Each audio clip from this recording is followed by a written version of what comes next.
Chapter 2598. Clever Use of Personal Guards? Winter Empire, Winter City, Azure Chamber of Commerce's residence. The Long family's elders and grand elders sat within a luxurious, top-floor meeting room, all wearing solemn expressions.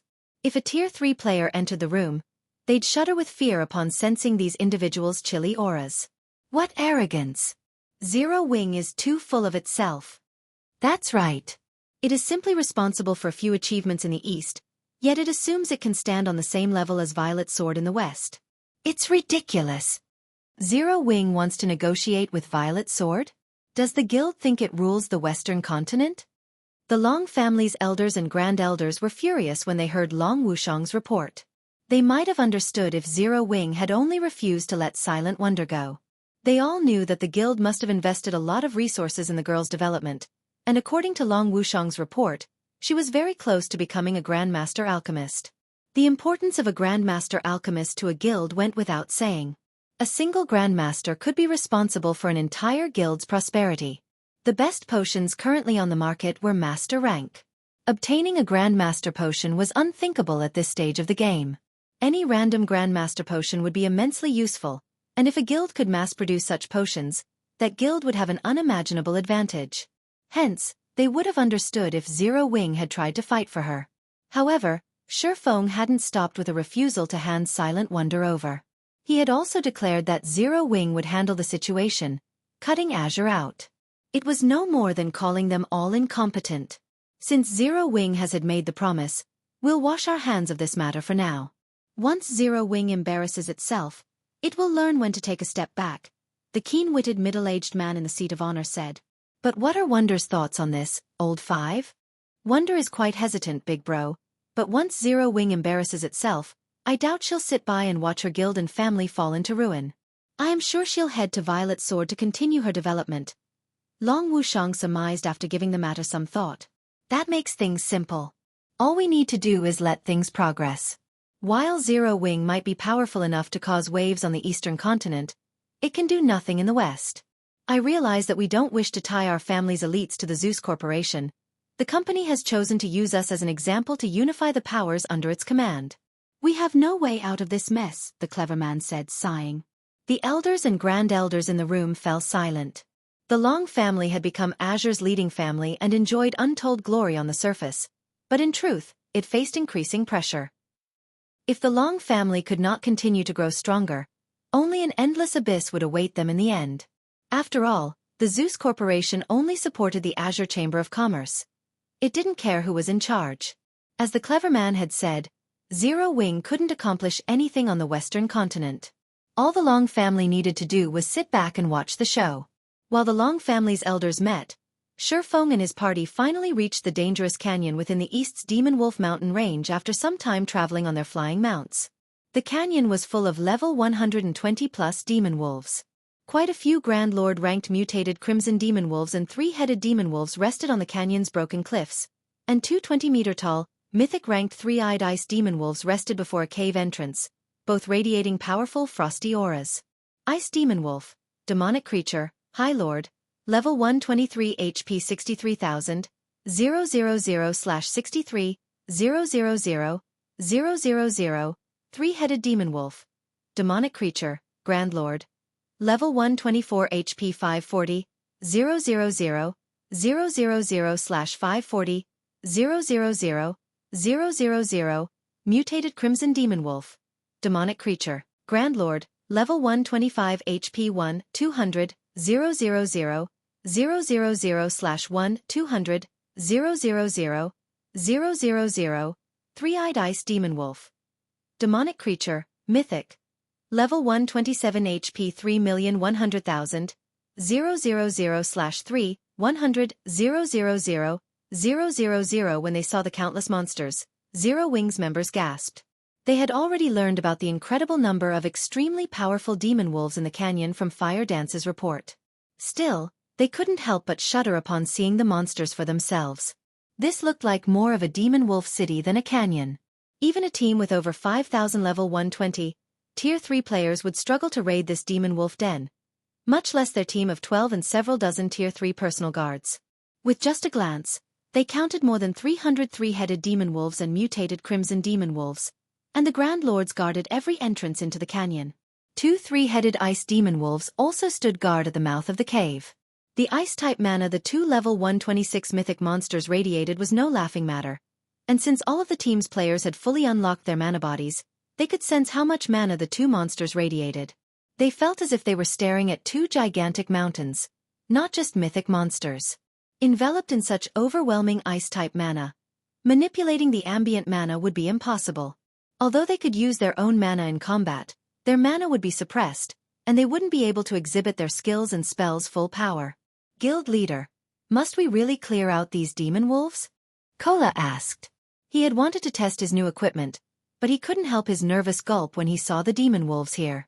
Even if we rely on the personal guards during the fight, I doubt we'll have an easy time. These demon wolves must be dealt with, but we're not relying on the personal guards. We'll be doing the cleaning ourselves, Xueqi said, shaking his head. We will. His guild leader's plan surprised Kola. Even working with their personal guards, they'd still have a difficult time defeating these demon wolves. Yet Xueqi informed them that they'd take out the monsters on their own. This had to be a joke. MHM. The demon wolves here are special. Not only are there so many, and they're strong, but they also have high combat standards. Moreover, this environment's mana suppression is quite powerful, which makes using skills and spells incredibly difficult. Players will have to rely on their combat techniques here. Consider this another training ground. From today on, we'll train here, Xueqi said, nodding. Once you run out of stamina and concentration, return to training in the Extraordinary Tower and recuperate. When you've rested, return here. Clearing this area will be our main task for the next few days. He had wanted to activate the medium teleportation point, boosting Zero Wing's development speed, as soon as possible. However, Xueqi's most recent battle on the Extraordinary Tower second floor had made one thing clear. The realms of truth weren't as simple as he had initially assumed. He had thought he had mastered a considerable portion of the realms of truth's principles, but in reality, he only knew the tip of the iceberg. He had never once truly exhibited the realms of truth's full potential during combat. Meanwhile, Tier 3 was only a transition period for true powerhouses. The difference between their strength and that of ordinary experts would become more prominent as players reached level 120 and began to challenge their Tier 4 promotion quests. While Zero Wing had plenty of expert players, very few qualified to be called peak experts, and even fewer were apex experts that had reached the domain realm. Although powerful weapons, equipment, and bloodlines would be quite helpful during players' Tier 4 promotion quests, their combat standards would be the deciding factor between completing the quest or not. This would be particularly true of players who challenged their Tier 4 promotion quests at a low level. They'd face much higher combat standard requirements than if they waited. Since the Zeus Corporation was taking measures to consolidate its power, it was obvious that the various superpowers and major corporations had realized the significance of Tier 4. As a result, they were pooling their resources to nurture their peak and apex experts in preparation for their Tier 4 promotion quests. In the past, the various superpowers had only realized how important Tier 4 was after a few apex experts had completed their promotion quests. However, due to the butterfly effect Xueqi had caused, the superpowers now focused on training their high-tiered experts, rather than rely on Zerg tactics as they had in his past life. Hence, improving Zero Wing members' combat standards was of the utmost importance. If the various superpowers really were preparing their experts for the Tier 4 promotion quests, Zero Wing would be overpowered if it remained passive. Aside from normal training, life-or-death battles with monsters was an absolute must if players wanted to grow stronger. Only by risking their lives in battle could players unlock more of their potential. Now that Zero Wing had the Extraordinary Tower and the Demon Wolf Mountain Range's special region in its grasp, he had to take advantage of these benefits. In that case, guild leader, why did we bring all of these personal guards? Aqua Rose asked, confused.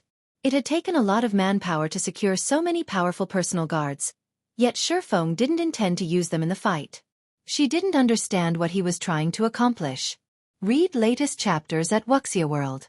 They're here to watch us fight and help during crucial moments, saving our lives, Xueqi seriously explained. His statement left the rest of his team speechless. Was this the right way to use personal guards? These demon wolves were so powerful. Even if they fought alongside their personal guards, victory wasn't guaranteed. So how were these NPCs supposed to protect them? Since there are no more questions, let's begin our training. Xueqi declared, slashing killing ray through the empty air before him and sending a lightning bolt at a group of a dozen or so demon wolves. The attack startled over 1,000 nearby monsters, and the demon wolves turned to glare at Xueqi's group, the rage in their eyes making Cola and the others shiver. Before the team could react, the 1,000 or so monsters charged toward them. Chapter 2599. True Tier 4 Cola and the others grew nervous as the demon wolves swarmed. Most of the monsters were only High Lord ranked ice demon wolves, but with their high levels, their basic attributes could rival that of level 115 Great Lords. In other words, they had to face more than 1,000 Great Lords of the same level simultaneously, and every one of these monsters had the combat standards to reach the Trial Tower's 3rd floor. Moreover, quite a few 3-headed demon wolves ran with this pack. These monsters moved like a powerful tsunami that could wipe out anything in its path. As the demon wolves moved closer, and Zero Wings members prepared for battle, the pack split into two and surrounded the team. Completing the encirclement, the ice demon wolves opened a path for their Grand Lord-ranked brethren, allowing the 3-headed demon wolves to move to the front. How intelligent are these monsters? Cola's eyes nearly fell from their sockets.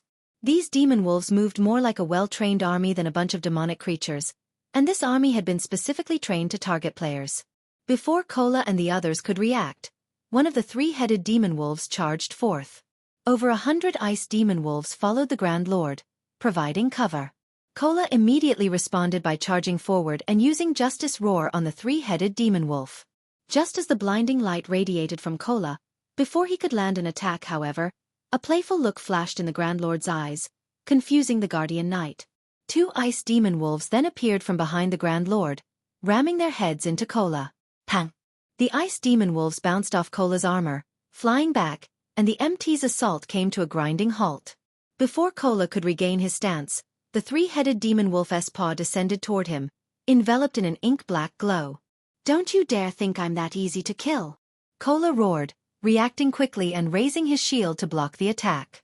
The instant he raised his shield, however, he was dumbfounded. This time, 3 more ice demon wolves appeared from the Grand Lord's sides.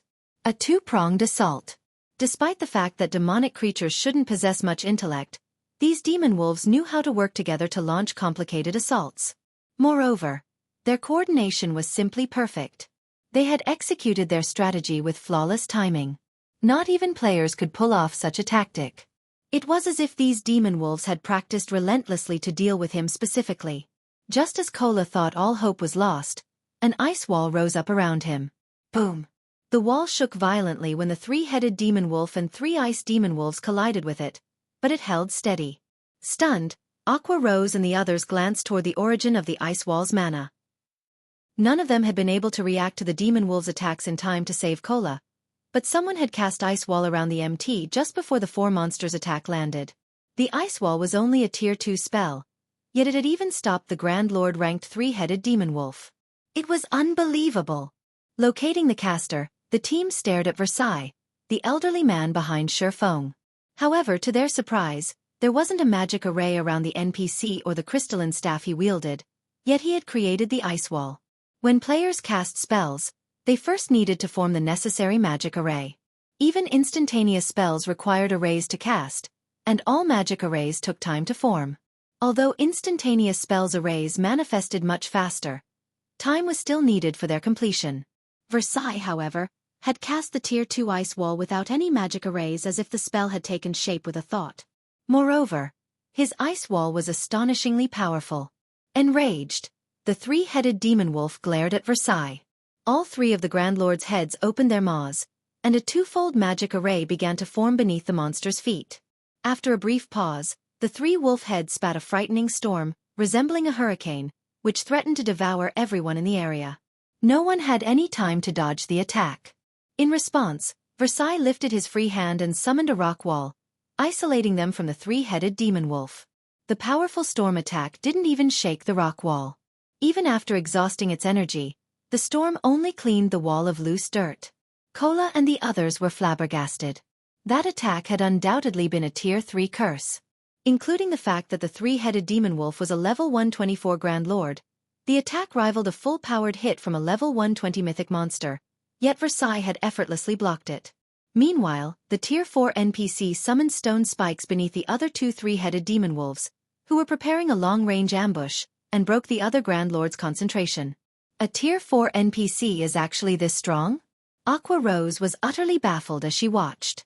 She had thought Xueqi was overestimating Versailles, who was only a level 112 secret silver guard. He might be a Tier 4 NPC, but fighting this formidable demon wolf army should still give him some trouble. But after witnessing Versailles' performance, she understood why Xueqi thought so highly of the elderly NPC. Versailles had instantly cast 3 spells to interrupt the 3 Grand Lords' attacks. In other words, he could triple instant cast. Moreover, all 3 of his spells were incredibly powerful, despite their low tier.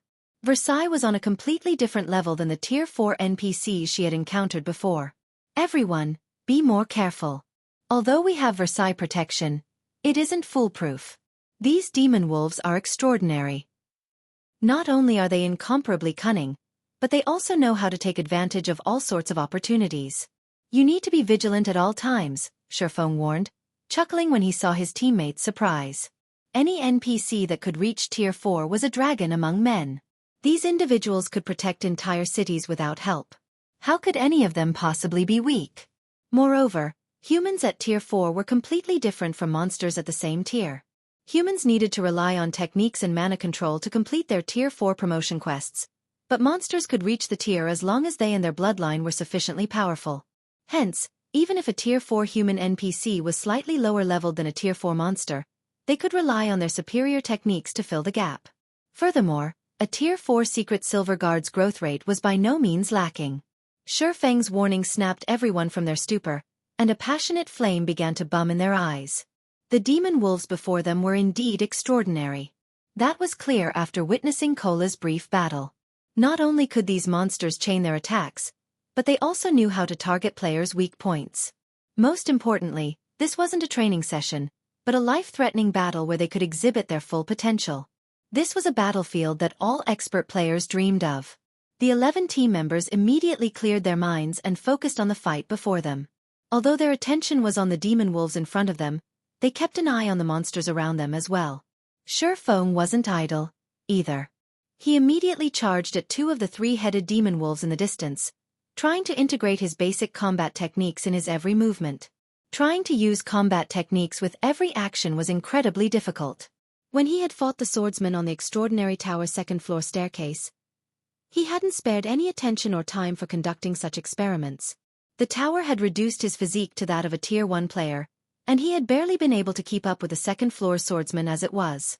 If he had tried to combine combat techniques with his movements, his efforts would have yielded the opposite effect. Fortunately, these demon wolves were the perfect practice targets. Not only did they target players' weak points, but he could also maintain his Tier 3 physique during the fight. He would have more than enough energy to spare for practicing his combat technique integration. Xueqi proceeded to engage in a bitter battle with the 2 3-headed demon wolves and several hundred nearby ice demon wolves. Whenever he focused his attacks on the Grand Lords, the ice demon wolves pounced to intercept him. Some of the High Lords even used the chance to launch surprise attacks, preventing Xueqi from using any of his skills or spells. He could only rely on combat techniques, which were faster, to defend himself. As the battle progressed, Xueqi grew increasingly familiar with using basic combat techniques in combat. Initially, he had only been able to execute a basic combat technique perfectly once every dozen or so moves, but he gradually reduced that to 5 or 6 moves. As he did, his fight against the 3-headed demon wolves became easier. Now, even his normal attacks were stronger than the level 124 Grand Lords. In fact, Xueqi began to gain the advantage against the 2 3-headed demon wolves and several hundred ice demon wolves as the battle continued. Aqua Rose and the others also improved with flying speed. At first, their fight with the demon wolves had been arduous, and Versailles had had to rescue them from time to time. However, they began to learn how to use their environment, and now, all of their movements resembled combat techniques. The team continued to train for 5 consecutive days. During that time, they traveled between the Demon Wolf Den and the Extraordinary Tower. Not only had all of the team members reached the Ascension Realm standard in the end, but Fire Dance, Violet Cloud, and Aqua Rose had also created customized bronze combat techniques. Everyone had also leveled with astonishing speed. The Demon Wolf Den's monsters didn't drop loot, but they did grant abundant EXP. In addition, Xueqi had sent the personal guards to clear out a portion of the den while everyone trained. As a result, the team members had leveled twice during the past 5 days. Unfortunately, due to the demon god, Atlok's soul curse, Xueqi had lost one of the 2 levels he had earned. Hence, he had only reached level 118. Sure enough, my combat power has risen considerably after integrating basic combat techniques with my movements. Overall, both my offense and defense have improved. If I can do the same with advanced combat techniques, I might be able to transcend tiers. Xueqi thought as he fought 3 three-headed demon wolves simultaneously. Read latest chapters at Xueqi World. After 5 days of frantic training, he had finally merged basic combat techniques with his movements. Now, he could effortlessly execute a basic combat technique with every action. As a result, his strength had undergone a qualitative transformation, and he could now pass the 90th step on the Extraordinary Tower's 2nd floor staircase. However, he still hit a roadblock on the 96th step during his fight with 3 black swordsmen. If he wished to defeat them, he'd have to become as powerful as the black swordsmen, integrating advanced combat techniques in his movements. Unfortunately, the feat was too difficult to accomplish as he was. Advanced combat techniques consumed a lot more stamina and concentration than basic combat techniques. They were also far more complex. Executing an advanced combat technique normally was already a challenge. Trying to use one with every action was beyond Xueqi right now. Guild leader, we're almost out of time. If we don't hurry to the Western continent now, Wonder won't make it for the family competition, Aqua Rose announced when she realized Xueqi was engrossed in his fight. It's already time? Xueqi felt as if time had passed too quickly. All right, let's get ready to return then. Chapter 2600, Monstrous Upstarts West Continent, Frost Hills, Azure City. As a guild city in a level 90 neutral map, Azure City played a transitional role for many of the Winter Empire's players as they prepared to travel to level 100+ maps. Including the fact that the city's ruling guild, the Azure Chamber of Commerce, was one of trade and business. The city had become the largest trade hub in the Empire. Many players and powers traveled to Azure City on business, and the city enjoyed easily over 5 million visitors per day. A long line of players had formed at the city gates, waiting to enter, and from time to time, they saw gigantic flying mounts pass overhead, making the ordinary players in line jealous. Azure City is amazing. I've never seen flying mounts in other guild cities, yet so many have passed by while I've been in line. An independent, level 103 berserker exclaimed as he watched a 2-headed vulture soar past. There are usually quite a few flying mounts coming and going from Azure City every day, but there seem to be far more today. I've heard that Azure is hosting the competition for its younger generation and has invited several powers to watch. I assume those flying mounts belong to the invited powers' upper echelons. A level 108 youth wearing a guild emblem explained. A competition among Azure's younger generation? The comment confused the berserker. What's so great about that? Isn't it just a PvP tournament between a bunch of unknown upstarts? It's not even a competition between peak experts, yet all of these powers are attending with such fanfare. I take it you don't know much about Azure. Azure is a veteran guild run by multiple families. Its main shareholders make their living through virtual reality games. Unlike the various superpowers experts, who generally start training only after turning 15 or 16, Azure's younger generation start their training during childhood. They're all astonishingly strong, far stronger than the various superpowers' ordinary experts. Some of them are even stronger than the superpowers' peak experts, the elementalist youth explained, rolling his eyes. Moreover, this competition revolves around combat standards and techniques. You can learn plenty just by watching the fight. Why else would Azure's partnered powers bother showing up? I bet most of them have brought their younger talents to watch, as well. I heard that this year is going to be extraordinary. Many of Azure's younger members have been training with Violet Sword.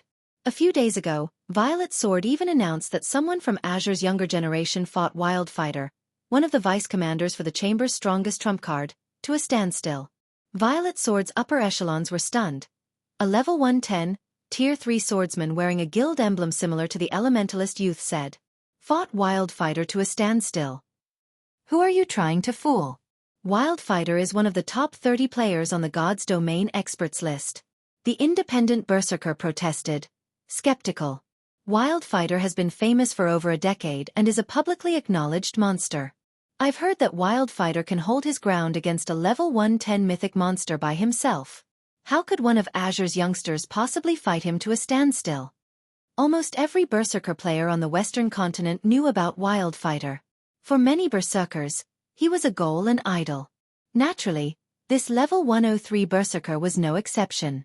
This is insider information. One of my friends is a core member in Violet Sword, the level 110 swordsman argued. I wish I could watch the competition too. Who knows? It might give me an idea of how to grow stronger. One-on-one duels between peak experts were rare, and even when they happened, the various superpowers kept a tight lid on the matter. Ordinary players only got to watch peak experts in action when the various major powers or superpowers waged war against each other. However, large-scale battles weren't as useful when trying to improve one's combat standards. Peak experts typically relied on their incredibly high basic attributes to overwhelm their opponents. They rarely used complex techniques in battle.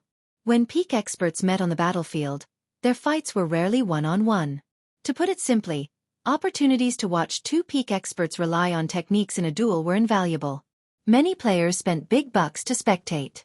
While these several players chatted amongst themselves, a sharp cry rang through the air, echoing throughout the area. Everyone turned to find the source of this cry, spotting a giant eagle with a wingspan of over 20 meters. The bird of prey was shrouded in a black fog as it drew closer to Azure City. Crap! That's Violet Sword's Netherflame Eagle. Violet Sword is attending the competition too? What a powerful aura! That eagle is nearly as strong as a Grand Lord. Nearly? I've heard that the Netherflame Eagle can take down Grand Lords of the same level. Very few flying mounts in the East are as powerful. Awe flashed in everyone's eyes as they spoke about the flying mount above. A flying mount that rivaled Grand Lords of the same level was incredibly useful. As long as players had high enough DPS on that flying mount, killing Grand Lords in the fields with a small team was entirely possible. Furthermore, the Netherflame Eagle was fast enough to save players plenty of travel time. As everyone discussed the flying mount, the Netherflame Eagle blurred as it flew to Azure's residence within the city. When the massive flying mount landed, over a dozen people jumped off its back. They were all level 111, except for the white-haired old man that remained seated. He had already reached level 112. Violet Sword has taught you everything you need to know. I hope you won't disgrace the guild's good name. If you fail, you'd better not mention that I taught you. You won't get a second chance to train with Violet Sword, either. The white-haired elder indifferently warned his travel companions. Don't worry, Instructor Tori. We'll show the Long family how foolish they've been to decline your training. A silver-eyed, blue-haired youth with a great sword slung across his back respectfully promised. Good. I will be waiting in Holy Flame City. Do not disappoint your elders or me, the white-haired elder said, nodding. His gaze held a hint of warmth as he looked down at the blue-haired boy. Atop his Netherflame Eagle, the white-haired elder left the city. Meanwhile, the blue-haired youth's group immediately attracted the attention of Azure's members and upper echelons. Fifth uncle, they've clearly grown a lot stronger during their training, especially Solitary Frost. I still can't believe he fought Wildfighter to a standstill. I've also heard that he has a favorable view of Yen Xiaoqian, and she has made great progress with her training. They won't be easy opponents, Burning Owl cautioned, astonished as he watched the group of youths in the middle of the plaza. Burning Owl had thought he had a chance of securing one of the top 3 positions in the upcoming competition, but after seeing the other family's experts return from their training with Violet Sword, his confidence started to waver. Let's hope Silk Moon has improved as well. Otherwise, our family might struggle to rank among the top 3, Long Wushang agreed, frowning. The Long family didn't expect to earn first place in this competition. The gap between their younger members' strength and the other family's participants was simply too large. Solitary Frost, in particular, was on an entirely different level, and many of the others had already reached the Void Realm. Silk Moon, the Long family's most talented combat player among the Long family's younger generation, was the family's last hope. Just as Solitary Frost's group was about to leave the plaza, and the crowd was about to disperse, everyone heard a loud humming from above the city, causing quite the commotion. Read latest chapters at Wuxia World. Ew, what's that sound? Is some kind of special event about to happen in Azure City? Everyone was curious about the humming sound, with many players emerging from hotels and bars to get a better look at its source. When everyone found the sound's origin, however, they were all dumbfounded. 100-meter long, steel behemoth flew toward the city as they watched. What's going on? Is that a flying ship? Chapter 2601, Zero Wing's Arrival. Competition begins. The flying ship's arrival startled Azure City's players. Many of the powers that had come to watch Azure Chamber of Commerce's competition were stunned. Aside from how rare flying ships were in God's domain, its colossal size was shocking enough. Flying mounts, which most players thought were gigantic, looked like children in comparison. Which power owns that flying ship? Doesn't showing up like this seem like grandstanding? Has a super guild come to watch the competition? Azure City's players fell into heated discussions as they watched the rapidly approaching flying ship. The various powers members, who had come to spectate Azure's competition, were especially taken aback. Everyone wanted to know who owned the airborne vessel. Flying Mount's aerial combat power was nothing compared to that of a flying ship. Such a vessel was also stronger than Flying Mounts in other aspects. A flying ship could instantly elevate any ordinary guild standing in God's domain. The guild's main force might even develop as quickly as the main force from a first-rate guild. While everyone discussed the ship's arrival, the flying ship drifted to a stop above the plaza in Azure's residence. When it landed, everyone eagerly stared at the ship's hatch, overcome with curiosity. Several cloaked players, all of whom had concealed their information and appearances, disembarked. One woman, however, wasn't wearing a black cloak. Rather, she wore luxurious, dark blue mage robes and instantly became the center of attention in the plaza. Players didn't just stare because of her powerful aura. Everyone was also astonished that she had actually reached level 113. She was the highest-leveled player they had ever seen. The white-haired elder from Violet Sword had already reached level 112, yet this woman surpassed him by one level. She was obviously an extraordinary expert. Silent Wonder? Isn't she from the Long family? A level 110, Tier 3 ranger, who had come to watch the competition, wondered when he saw her statistics. Since when did the Long family have a relationship with such an astounding power? To think that, aside from the Zeus Corporation, the Long family has the support of such a powerful entity. It's no wonder why the Long family isn't afraid of the Zeus Corporation. The various spectating powers' upper echelons were surprised when they saw Silent Wonder. They had never considered that the Long family would have such a powerful foundation. For a time, these upper echelons reconsidered their views of the Long family. What grandeur! They actually arrived in a flying ship. Long Wushang, who watched from within Azure's residence, clicked his tongue as Zero Wing's members emerged from the Crimson Dragon flying ship. The Crimson Dragon flying ship was Zero Wing's symbol in the east, just as the Netherflame Eagle was Violet Sword's. Only, since information between the two main continents was restricted, few powers in the West knew about the flying ship. Isn't this great, fifth uncle? At the very least, our momentum isn't any slower than the others, Burning Owl said, smiling. Violet's sword was too overbearingly famous.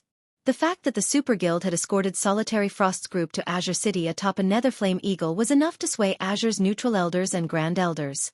Some had even initiated negotiations with Solitary Frost's and his companions' families. What's the point of this meaningless display now? Actions speak louder than words, in the end.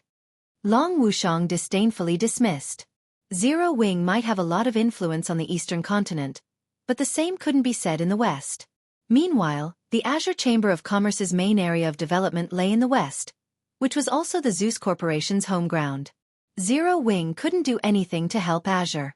Little Qian, your opponent has finally arrived, a level 111, Tier 3 female assassin announced, glancing at Yan Xiaoqian. By the looks of it, she's grown a lot stronger. You have a tough fight against her. A tough fight. Yan Xiaoqian only rolled her eyes. Calmly she said, her alchemy techniques might be stronger, but she's no match for me in combat. The Long family's only decent fighter is Silk Moon. If she hasn't grown stronger since we last met, taking second place in this competition will be a breeze. Yan Xiaoqian's comment had been firm and without any hint of arrogance. She had said it as if it was just a normal fact. The female assassin didn't argue with her friend. What Yan Xiaoqian had said was true, after all. Their combat standards had considerably improved during their training with Violet Sword, and she had to admit that the veteran Super Guild was impressive. The Azure Chamber of Commerce was no match for Violet Sword when it came to nurturing experts. During Violet Sword's training, Yen Xiaoqian had grown tremendously.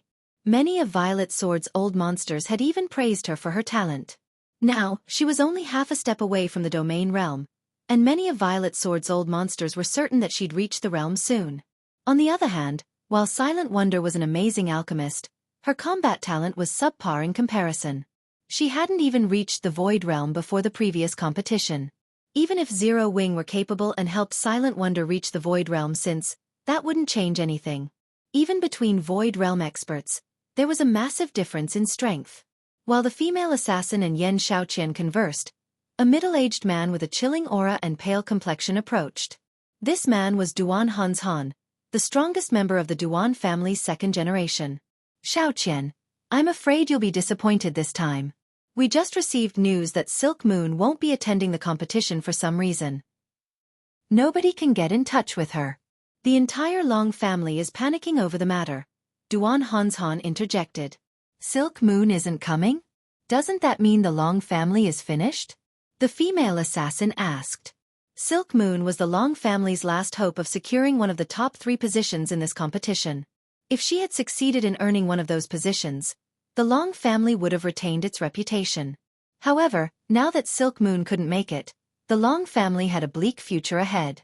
The Long family currently held the right to rule the Azure Chamber of Commerce, but the younger generation would determine the guild's future. If the Long family successors weren't up to the task, who would trust the family to run Azure? Soon, both the Zeus Corporation and the Chamber's various shareholder families would use the Long family's ineptitude as an excuse to reclaim Azure's ruling rights. That's why all of you need to perform well. We mustn't allow any member of the Long family to take one of the top 3 positions. This isn't just the family's requirement, but the Zeus Corporation's, as well. As long as you succeed, you will all have another opportunity to train with Violet Sword, Duan Han said seriously. Read latest chapters at Wuxia World. Eub top 3? Doesn't that only leave Burning Owl as a threat? The female assassin surmised, turning to look at the distant Burning Owl, who wore an ugly expression. Burning Owl was undoubtedly a peak expert. None of them had been a match for his combat standards in the past, but after training with Violet Sword, the 5 individuals from the various shareholder families had joined the ranks of peak experts. Moreover, they had engaged in live combat against a large number of Violet Sword's peak experts. If Burning Owl was their only opponent, the group had a high chance of securing all 3 top positions in this competition. Once they succeeded, they'd all be able to return to Violet Sword, making this an incredibly valuable opportunity. Their training with Violet Sword had cost a lot of manpower and resources, a cost that the Azure Chamber of Commerce couldn't currently afford. If not for the Zeus Corporation's request, Violet Sword wouldn't have bothered training them at all. Time is almost up. Let's head to the arena, Duan Han said after taking a look at the time.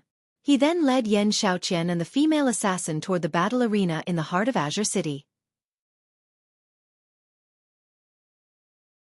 Chapter 2602, Stage Struggle, Silent Wonder's Decision. Azure City, Battle Arena.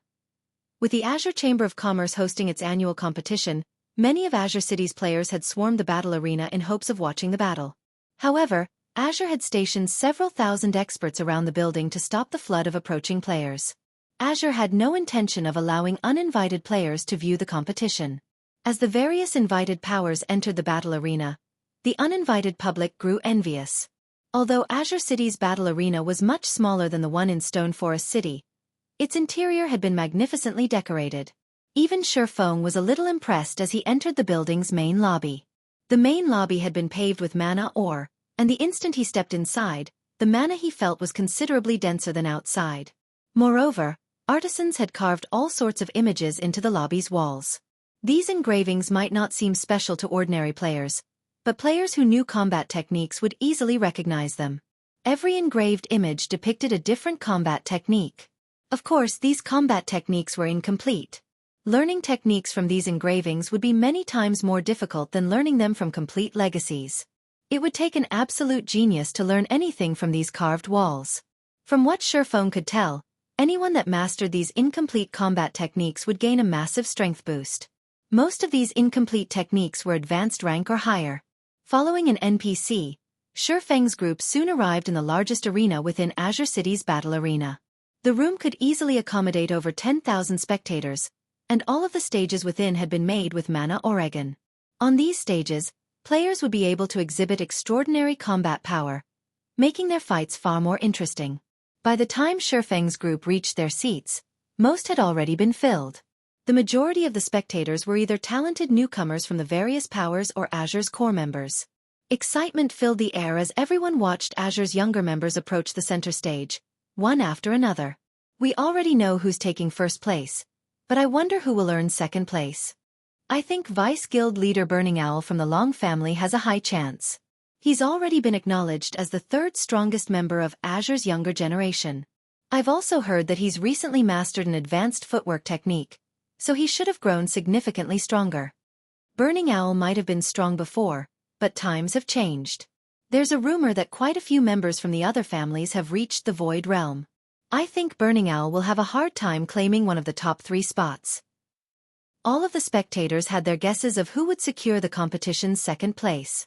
Everyone was certain that there were 6 candidates that could vie for the position, and all 6 had reached the Void Realm. However, nobody was certain which of these 6 candidates would succeed.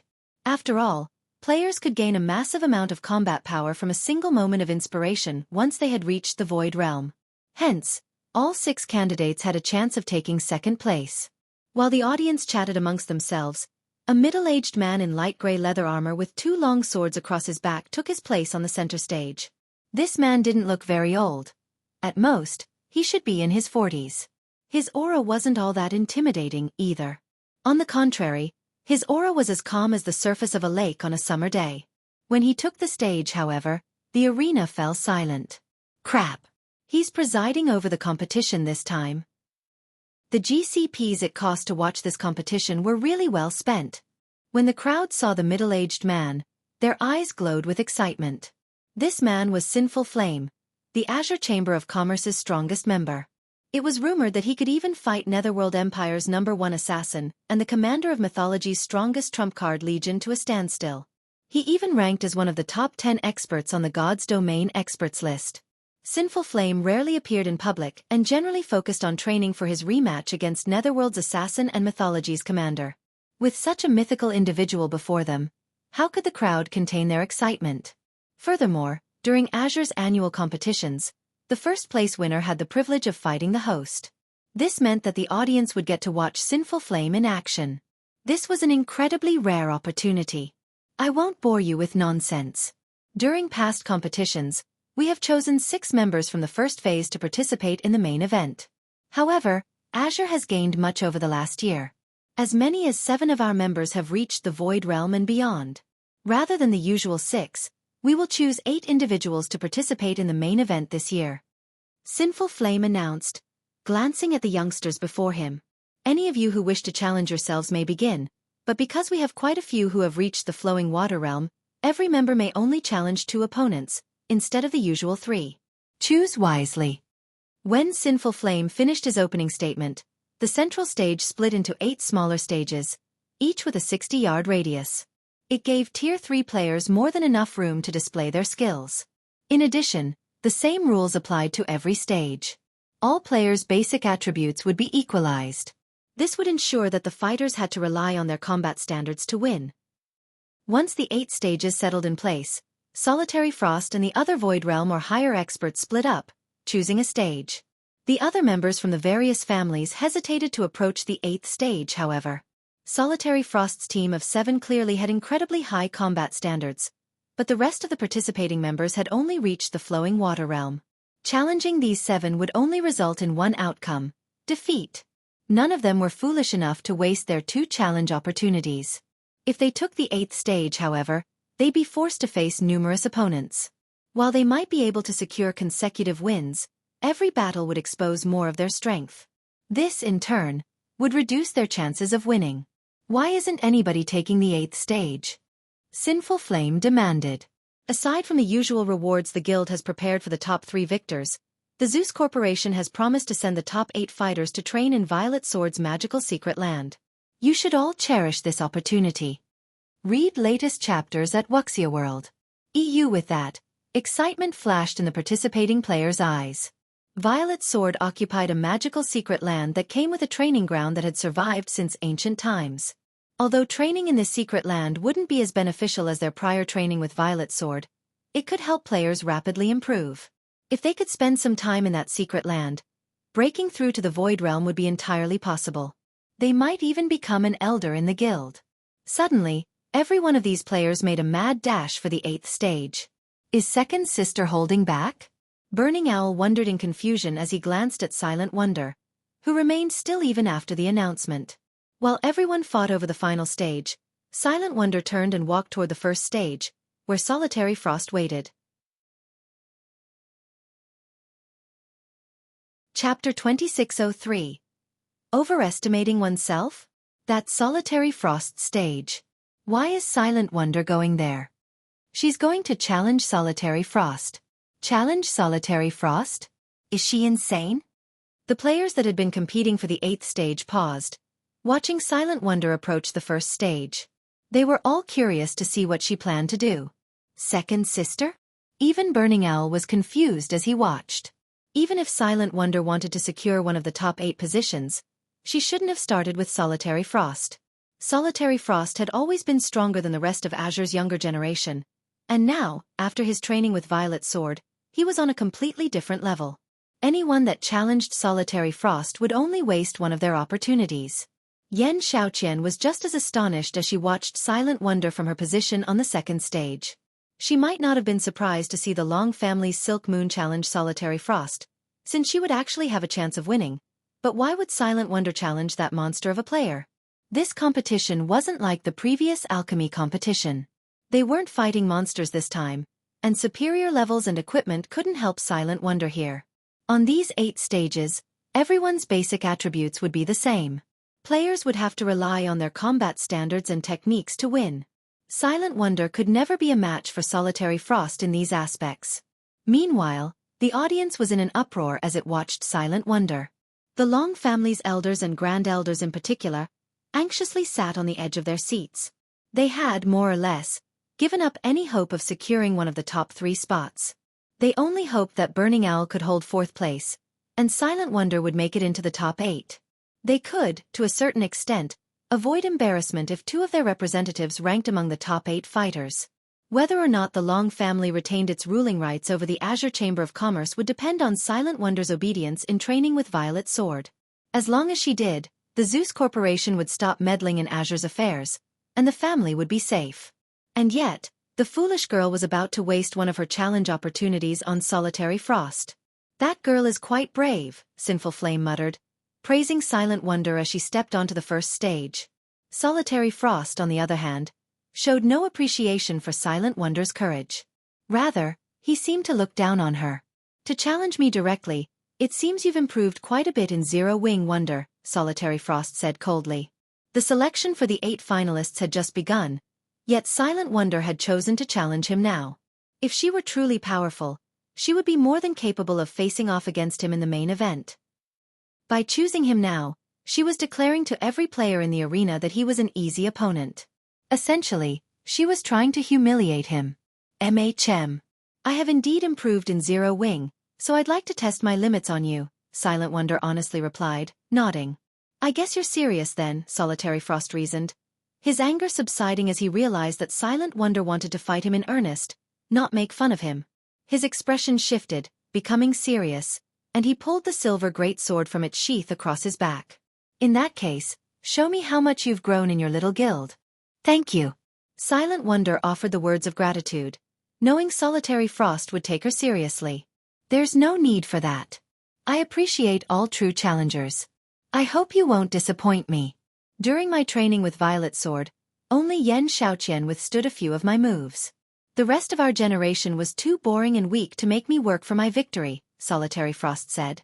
By the time Solitary Frost finished his last statement, Sinful Flame had arrived in the center of the stage. Since you both agree, let the match begin, the older man announced after taking a good look at the 2 youngsters. A roar of excitement swept through the spectator stands when the crowd heard Sinful Flame announce the start of the match. They had never thought Solitary Flame would take Silent Wonder's challenge seriously, and they couldn't contain their enthusiasm. And here I thought I'd have to wait until the main event to watch a Solitary Frost and Burning Owl duke it out.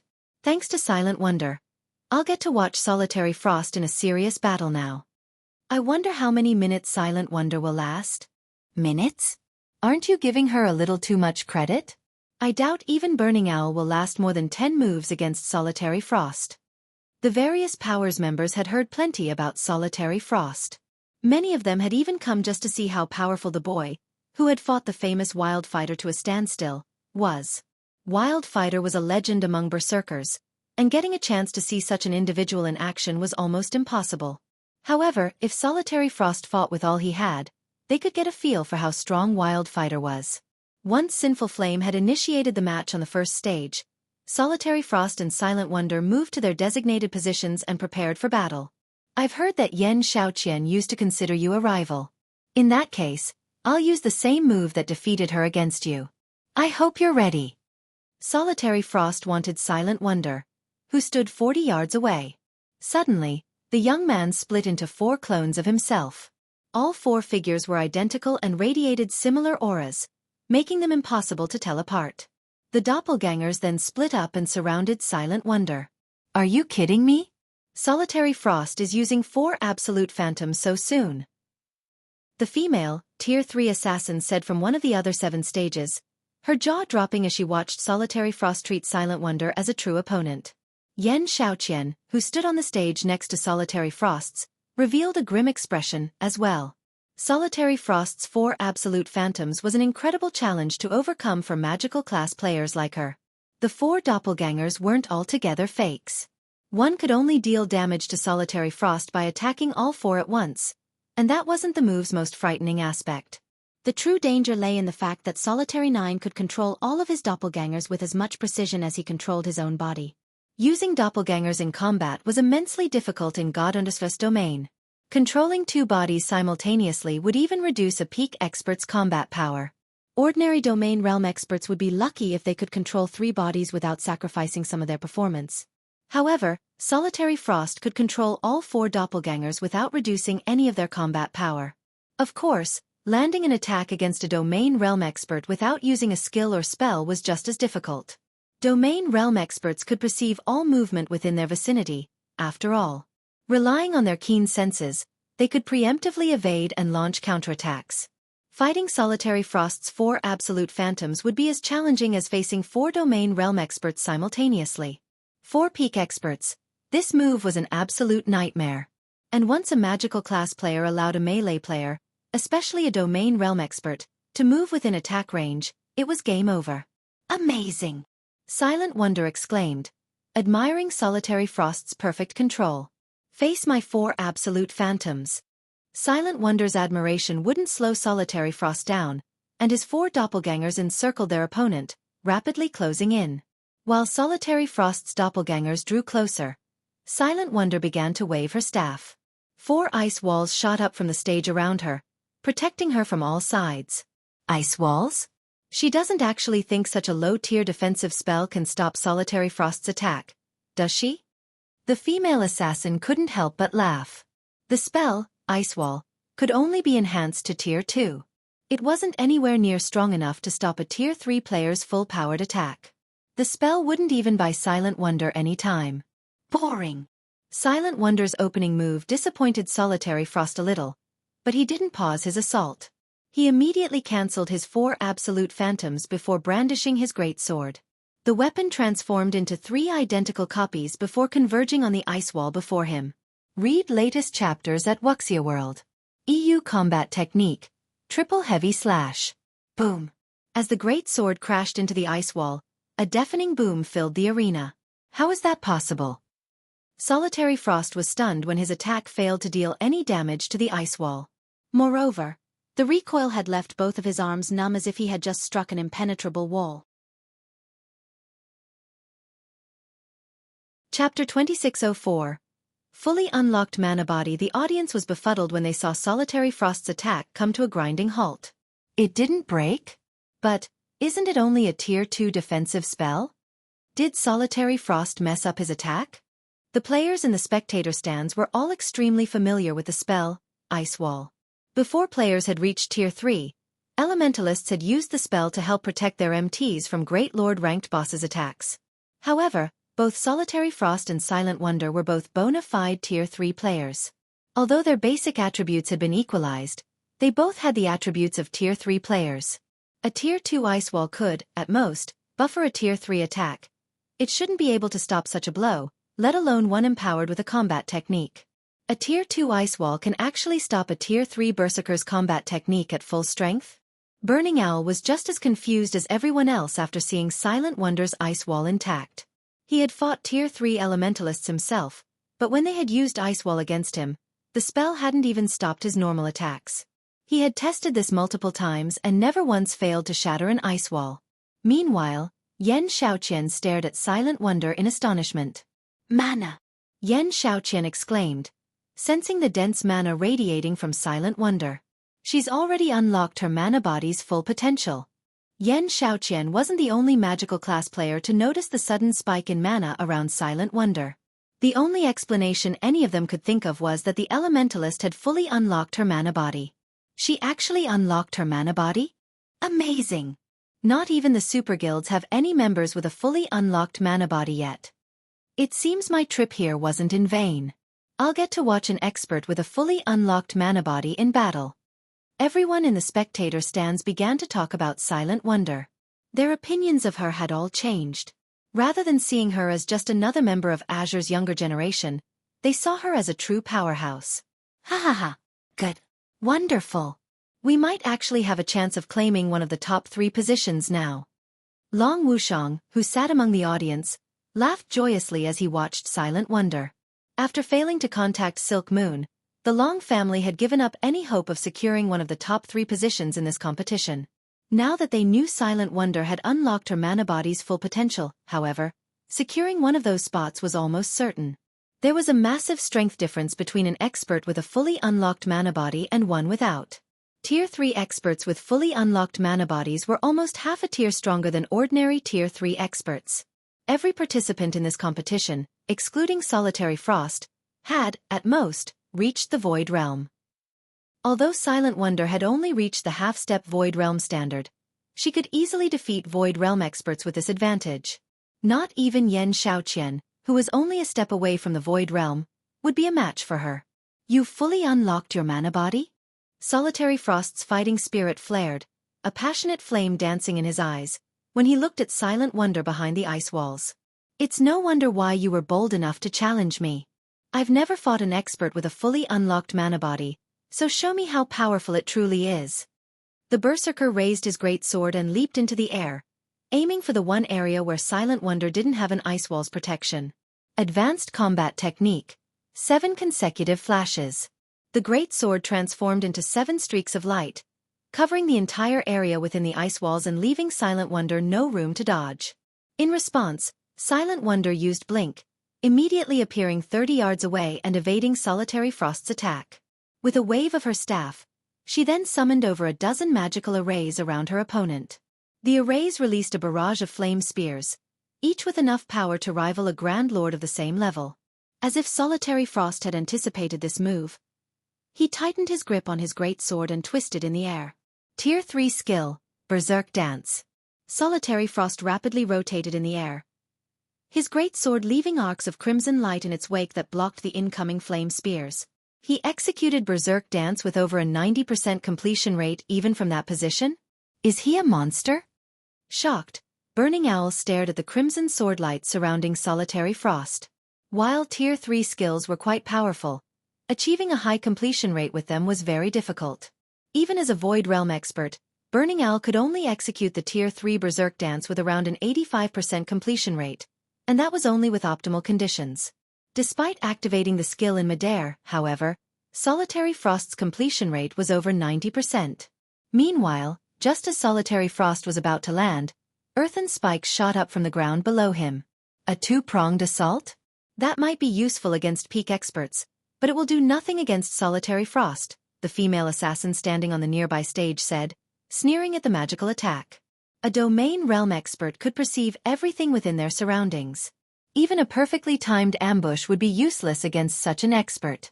The instant they took action, the targeted domain realm expert would discover the attack. Still calm, the berserker brandished his great sword and shattered the first round of earthen spikes. He then used his momentum to evade the second wave of spikes. Landing, Solitary Frost used Flame Charge, dashing towards Silent Wonder. Rather than make a beeline for his target, however, he combined a complex footwork technique with his charge. The berserker split into 6 afterimages, rushing towards Silent Wonder from different directions. Advanced footwork, mirage steps. His execution was flawless, and the afterimages were impossible to tell apart. In a fraction of a second, he was within 15 yards of the elementalist. It's over. Your mana body might have tremendously increased your casting speed and power, but you lack control of your surroundings. You still can't use your advantage to its fullest. Solitary Frost roared as he moved within 10 yards of Silent Wonder. He then swung his great sword. Tier 3 Taboo Skill, Triple Flame Scythe. 3 flaming crescents threatened to devour Silent Wonder with even more power than that of a Grand Lord of the same level.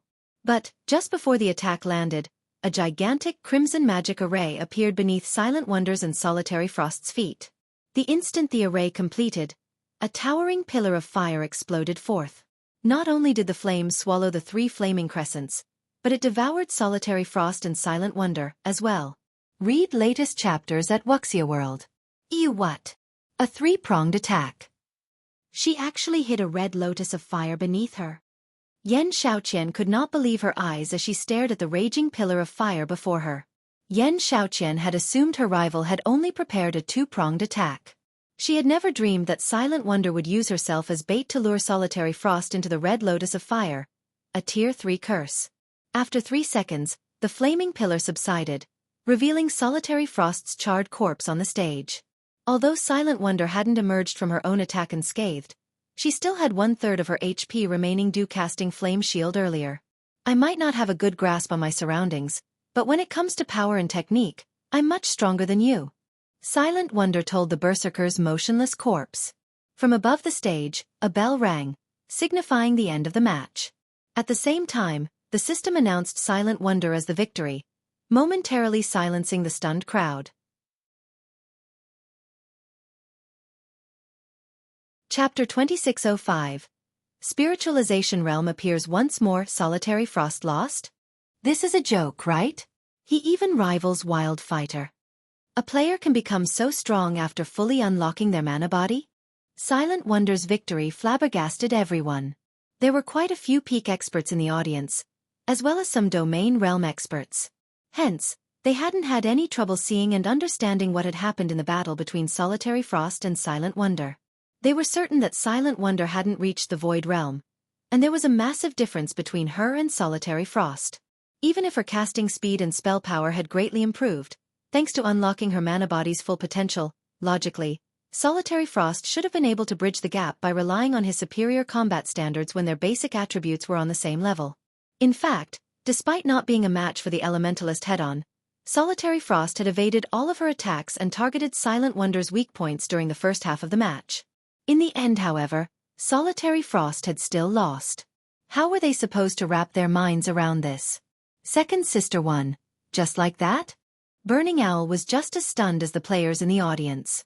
He had thought that even if Silent Wonder was no match for Solitary Frost, no one else among Azure's younger generation could take on his second eldest sister.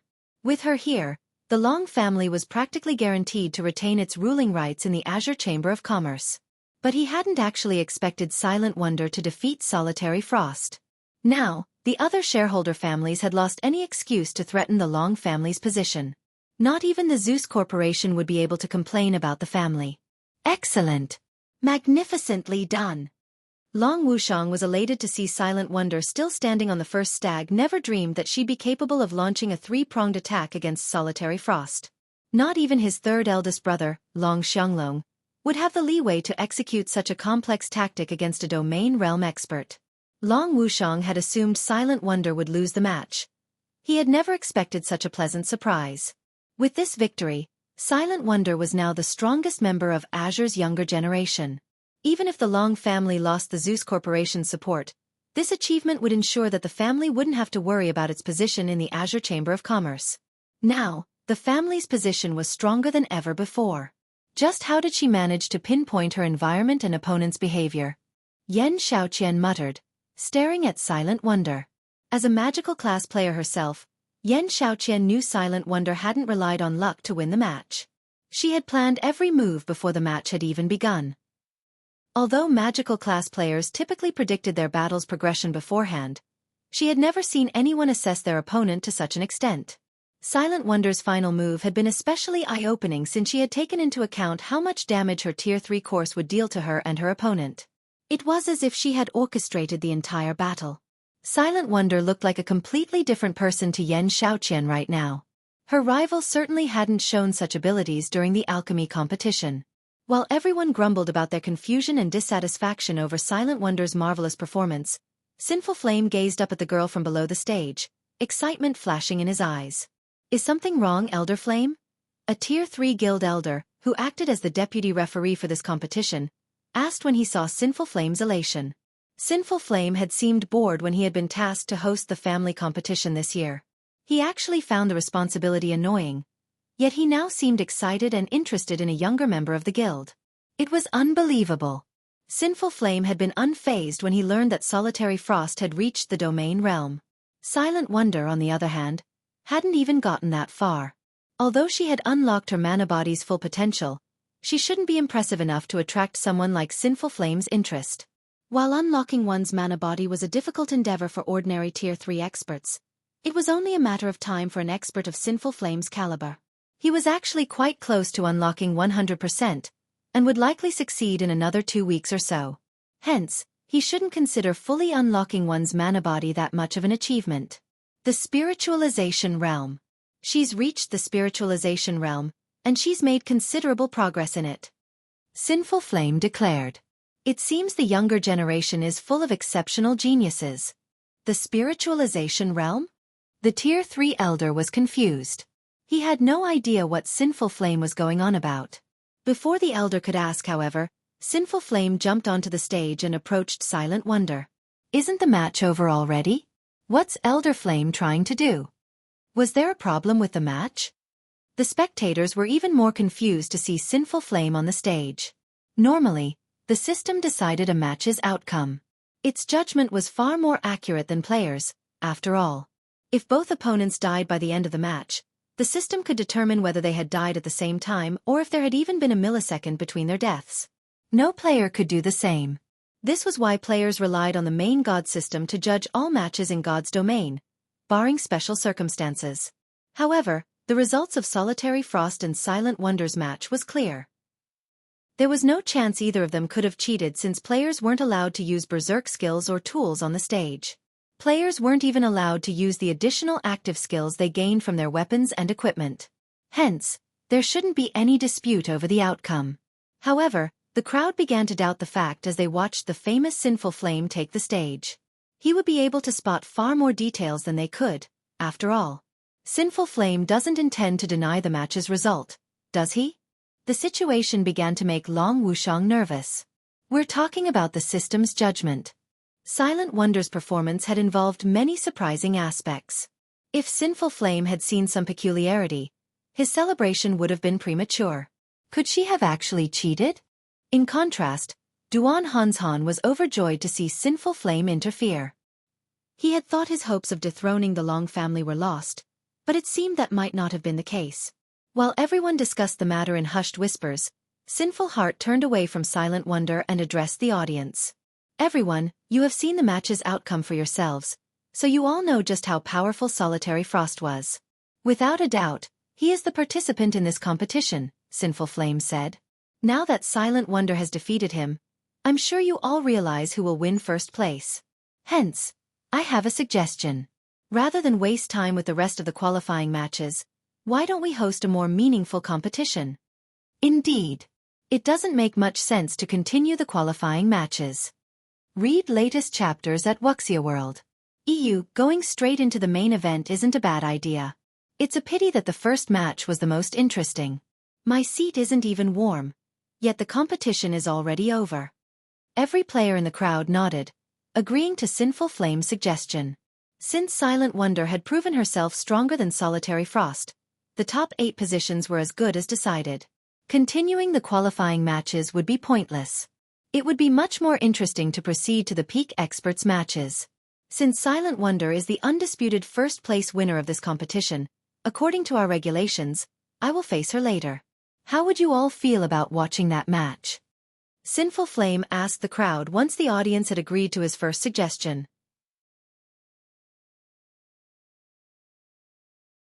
Chapter 2606. There are many who are stronger than me. Sinful Flame's question shocked every member of the audience. What? Sinful Flame is actually eager to fight Silent Wonder? He hadn't seemed very interested in when he had expected to face Solitary Frost, yet he looks like he's looking forward to the fight with Silent Wonder? Just how strong is she to get a reaction like this from him? Could Sinful Flame intend to learn more about his mana body by fighting Silent Wonder? The man's sudden suggestion took everyone by surprise. Although Silent Wonder's combat power had been astonishing, her combat standards were significantly weaker than Solitary Frost's, not to mention Sinful Flame. The only advantage she had was her fully unlocked mana body. That advantage was also the only reason anyone could think of that would pull such a reaction from Sinful Flame. Even now, no one knew how many experts with fully unlocked mana bodies the various superpowers had, if any. Most of the superpowers Tier 3 experts hadn't even begun to unlock their mana bodies. Of course, one might make some progress if they fought a player who had unlocked their mana body's full potential. What is Sinful Flame thinking? He's challenging a junior. Duan Hanzhan could only glare at Sinful Flame, furious over the man's spontaneous act. Silent Wonder's victory over Solitary Frost had already boosted the Long family's prestige. The outcome practically ensured the family would retain its right to rule over Azure. By challenging Silent Wonder, Sinful Flame would only elevate the Long family's reputation further. This would definitely drive many of the guild's neutral elders and grand elders to the Long family's side. Meanwhile, Yan Xiaoqian stared from a nearby stage, similarly stunned. How did things turn out like this? When it combat, Yan Xiaoqian had always been more talented than Silent Wonder. After training with Violet Sword, she had even grown beyond seeing Silent Wonder as a serious opponent. However, it turned out that she had been seriously overestimating her abilities. Not only was Silent Wonder much stronger than her, but one of Azure's old legendary individuals also wanted to challenge the Elementalist. This won't do. I must stop him. Otherwise, the Long family will become unstoppable in Azure. Duan Hanzhan snarled, quickly contacting the competition's deputy referee. Just as the deputy referee, an elder working under the Duan family, was about to interfere, the spectators broke into cheers. You have my support, Sinful Flame. Stop wasting time and get this started. While I wouldn't have minded watching Solitary Frost face Sinful Flame, seeing the old man fight an expert with a fully unlocked mana body will be awesome. This is beyond awesome. This will go down in God's Domain's history as a classic match. We'll get to see them pit power against technique. After their momentary shock over Sinful Flame's proposal, the various spectating Powers members fervently voiced their support for his decision. Many people even began to shout, demanding Sinful Flame begin his match against Silent Wonder immediately. Good. Since the audience approves, what of our various elders? Sinful Flame asked, turning to address the various shareholder families' elders and grand elders, who were in the midst of trying to stop him. The audience followed his gaze, staring at the elders and grand elders, silencing them into complacency. If they dared to refuse Sinful Flame, they'd have to answer to everyone in the arena. Damn it! Sinful Flame is insane. Duan Hanzhan turned ashen when he heard Sinful Flame's nonchalant question. Forget it. Let them fight, a white-haired old man in black robes said as he approached Duan Hanzhan. This isn't necessarily a bad thing, in any case. Sinful Flame might have raised that little girl standing, but if he kills her instantly, all of the glory the Long family just gained will be forgotten. Realizing the old man was right, Duan Hanzhan and the various families' grand elders stopped trying to object. Since Elder Flame and the audience are so eager, this will be simple, Duan Hanzhan said after calming down. He then looked at Sinful Flame and said, however, we need Wonder's agreement first. She just finished a match, and I'm afraid fighting a senior such as yourself so soon after. Sinful Flame nodded in response. His goal was very simple. He wanted to fight Silent Wonder. Some things could only be experienced firsthand, after all. He wanted to face the girl at her peak. However, before Sinful Flame could speak up, a crisp voice interrupted him. I'm fine. Besides, I'd actually enjoy a proper fight against Elder Flame to test the extent of my development, Silent Wonder said. Long Wushang, who watched from the stands, began to grow nervous. Why is this girl so foolish? That old ice demon is clearly provoking her. Anxiously, Long Wushang said, "This won't do. I need to warn her." Even if the elders gave Silent Wonder some time to recuperate, it wouldn't be long, and even if she recovered all of the stamina and mana she had used during the prior match, her concentration couldn't recover that quickly. In a battle between high-caliber experts, concentration was more important than anything. Without her full concentration, this match might end as quickly as it began. If that happened, the glory Silent Wonder had earned for her family with her last victory would vanish. Long Wushang didn't have enough time to contact Silent Wonder before Sinful Flame returned his attention to the young woman, however. "Girl, while your fight with Solitary Frost was short, you expended a considerable amount of your concentration. I wish to fight you at your peak. I don't want to fight just for the sake of winning. I won't fight you in such a state. You best take some time to rest," Sinful Flame calmly said. "Please, rest assured, Elder Flame. My match with Solitary Frost hadn't cost much effort. I don't need to rest," Silent Wonder definitively replied. Meanwhile, Solitary Frost, who had just resurrected below the stage, nearly fainted from rage. How arrogant! Silent Wonder was far too cocky. Even the spectating crowd seemed displeased with Silent Wonder's comment. While her match with Solitary Frost hadn't lasted long, it had been a soul-stirring battle, yet Silent Wonder spoke as if she hadn't given it her all.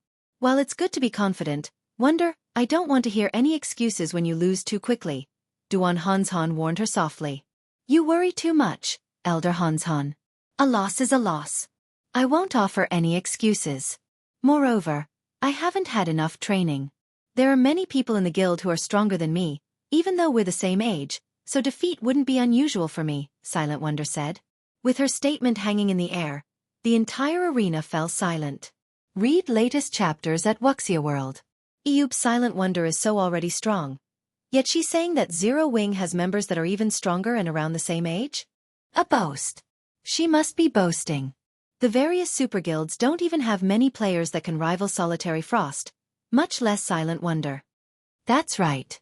Zero Wing might be quite famous in the East, but it shouldn't be able to nurture talents as well as super guilds. Azure's various shareholder families refuse to believe Silent Wonder's claim, glaring contemptuously at her. Since that is the case, I have a suggestion. Seeing as Wonder's concentration hasn't fully recovered, why don't we send one of Zero Wing's young talents in her place?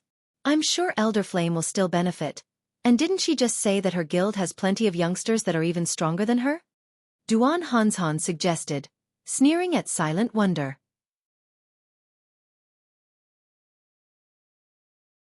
Chapter 2607. Zero Wing's Young Talent? When Duan Hanshan finished speaking, the arena fell silent again. None of them had ever dreamed that he'd suggest such a thing. Vicious. Truly vicious. It'll be very hard for Silent Wonder to take back her claim now.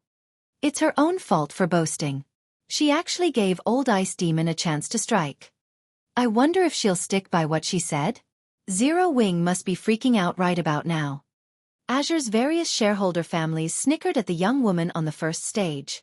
They acknowledged that she had become much stronger than they were, but excessive bragging was annoying. The family's younger members found it particularly obnoxious. These younger members hadn't had anything against Silent Wonder, but now that she had insulted them, they were eager to watch her make a fool of herself. Meanwhile, excitement shot through the audience like lightning. They couldn't wait to see how Silent Wonder would get herself out of this predicament. This is interesting. Zero Wing is the guild that arrived aboard a flying ship, right? I wonder if Zero Wing is as strong as Silent Wonder claims? If it is, this upcoming match will be quite a spectacle. It's definitely just an empty boast. Silent Wonder will likely fumble as she tries to take back her words. I doubt we'll see a match between Zero Wing and Sinful Flame. Sinful Flame is a legend in the Azure Chamber of Commerce. The fact that he's willing to face one of Azure's up-and-coming talents is already a miracle. He'll likely refuse to fight an outsider. Curious, the audience turned to Sinful Flame. Sinful Flame was quite famous in the virtual gaming world, but he rarely fought other players. The challenge he had issued Silent Wonder was already an incredibly rare opportunity. Trying to convince him to fight an unknown outsider would likely be a major challenge. As everyone expected Sinful Flame to refuse, he turned to Silent Wonder and asked in earnest, "Are you telling the truth?" The crowd turned their gaze to Silent Wonder. This was her chance to retract her previous statement. If she claimed it had been a joke, she could get away with just a little embarrassment, but if she insisted, her prestige would go down the drain. It's true. If Elder Flame doesn't mind, you can challenge one of them, Silent Wonder said, nodding. Everyone shook their heads in disapproval. Sinful Flame had given her an opportunity to save herself, yet she chose to stick with her claim to elevate Zero Wing's reputation. Ha ha ha. Xueqi, Silent Wonder must really be insane. Does she think Zero Wing is God? Does she think that just any random young talent can fight Elder Flame? The female, Tier 3 assassin said, laughing. However, Xueqi, who stood on the stage next to the female assassins, did not respond. She knew that Zero Wing indeed possessed a monster capable of fighting Sinful Flame. That person was Zero Wing's guild leader, Black Flame. Black Flame was an individual that even Adolphe, the light saint of Divine Tribe, had to treat prudently. If Black Flame wished to salvage Zero Wing's reputation, he might actually face Sinful Flame. While Silent Wonder's reply surprised the crowd, Sinful Flame's eyes glowed with excitement. He then turned his gaze toward Zero Wing's members and asked, "May I know if anyone from Zero Wing is willing to take Wonder's place?" Sinful Flame's question hadn't been loud, but every word was laced with determination and power. He was obviously serious, and there was even a hint of anticipation in his tone. What? They're really going to fight? This is interesting. I wonder who Zero Wing will send? I've heard that Zero Wing's guild leader is extremely powerful, despite being relatively young. He is also one of the top 30 experts on the God's Domain experts list. It would be awesome if these two fought each other. The audience was beside itself, all too eager to watch the upcoming match. Everyone looked up to the top 30 experts on the God's Domain experts list. However, most players didn't get the chance to meet these experts, let alone watch a match between two of them. God's Domain was incredibly large, and barring special circumstances, the top 30 experts rarely crossed paths. The various major powers in the spectator stands weren't the only ones curious to see who Zero Wing would send to face Sinful Flame.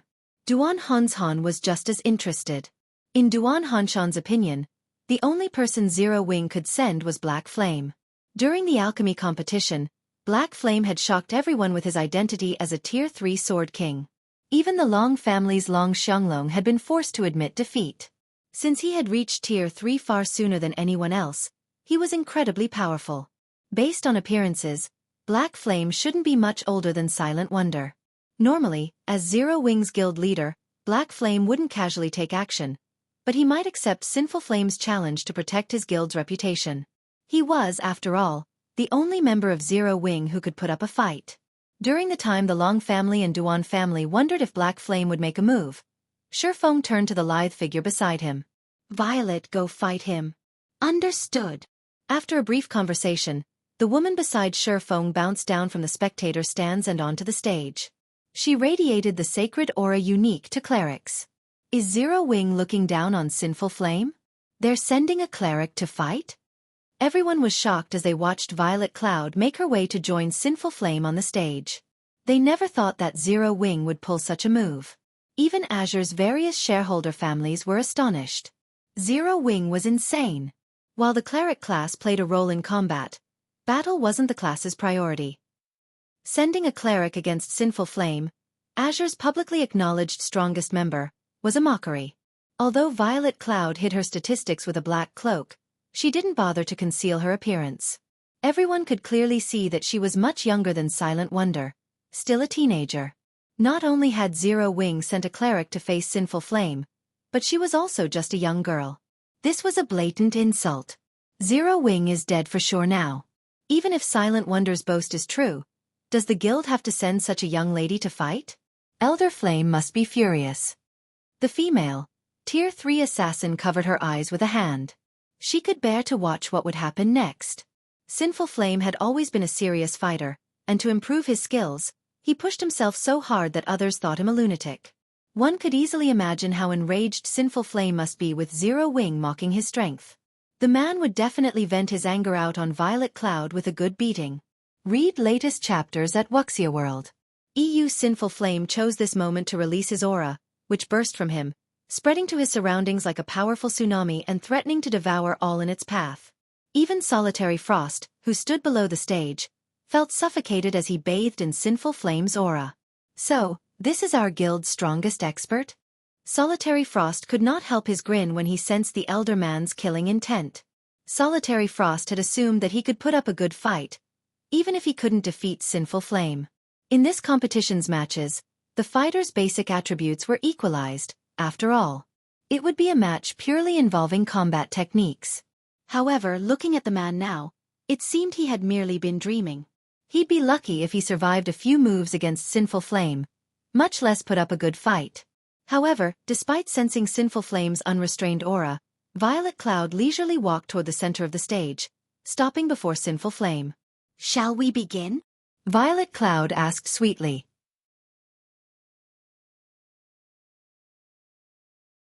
Chapter 2608. Match between monsters. The entire arena momentarily fell silent at Violet Cloud's words as everyone stared at the cleric girl in astonishment. Is she tired of living? Sinful Flame had already made his dissatisfaction with this upcoming match very clear through his behavior. If not for him serving as the host of this important competition, everyone was certain he would have slaughtered her already. While this was only a fighting competition without any death penalty, Sinful Flame could kill his opponent any way he wanted. Meanwhile, there were plenty of methods he could employ to humiliate Zero Wing. What is Black Flame trying to do? That's Sinful Flame. We'll lose the Independent Elders and Grand Elders' support if we anger him. Without them, how is Wonder supposed to negotiate with the Zeus Corporation? Long Wushang grew nervous as he glanced at Shifeng, who remained seated calmly in the spectator stands. Silent Wonder's progress up to this point had astounded Long Wushang. However, if they wished to change the Zeus Corporation's mind, they definitely could not do so without the support of Azure's Independent Elders and Grand Elders. Meanwhile, Sinful Flame could be said to be the representative of these Independent Elders and Grand Elders. By sending a cleric to fight Sinful Flame, Zero Wing would not only suffer a humiliating defeat at Sinful Flame's hands but also thoroughly offend the man. This was the height of foolishness. At this moment, let alone Long Wushang, even the members of the other shareholder families were at a loss for words at this situation. While it might seem a little shameful, Black Flame clearly could have stepped up to fight. In that case, Sinful Flame would enjoy himself thoroughly and more or less support Silent Wonder. However, as if thinking that it hadn't been arrogant enough, Zero Wing had actually sent a young cleric out. The guild had to be tired of living. Meanwhile, as everyone was saying a silent prayer for Violet Cloud, Sinful Flame put some distance between himself and the young cleric. "You attack first. I'll give you only one chance. Let me see whether you are as strong as Wonder said. If you turn out to be a sham, I'll let you have a taste of hell." Sinful Flame said coldly as he looked at Violet Cloud. "I can attack first?" Violet Cloud asked strangely. "That's right. If your performance doesn't meet my expectations, I'll make you regret ever standing on this stage." Sinful Flame confirmed, nodding. "Then, I'll really attack now," Violet Cloud said tentatively, seeking confirmation once more. "Stop with all the nonsense. I already said I'll let you attack first, so do it. This is your only opportunity." After Violet Cloud repeatedly sought confirmation, Sinful Flame very nearly lost what little patience he had left. However, before Sinful Flame could finish his words, Violet Cloud suddenly took out her staff and started chanting an incantation. Immediately, with Violet Cloud as the center, a silvery gray, two-fold magic array appeared on the stage and sucked in a massive amount of mana from the arena. After this phenomenon continued for 3 seconds, the ambient mana inside the venue had become distinctly thinner. Before anyone could react to this drastic change, 22 shadow blades appeared around Violet Cloud, rotating around her and making her look like the goddess of darkness incarnate. The cleric also released a frightening aura rivaling that of mythic monsters of the same level.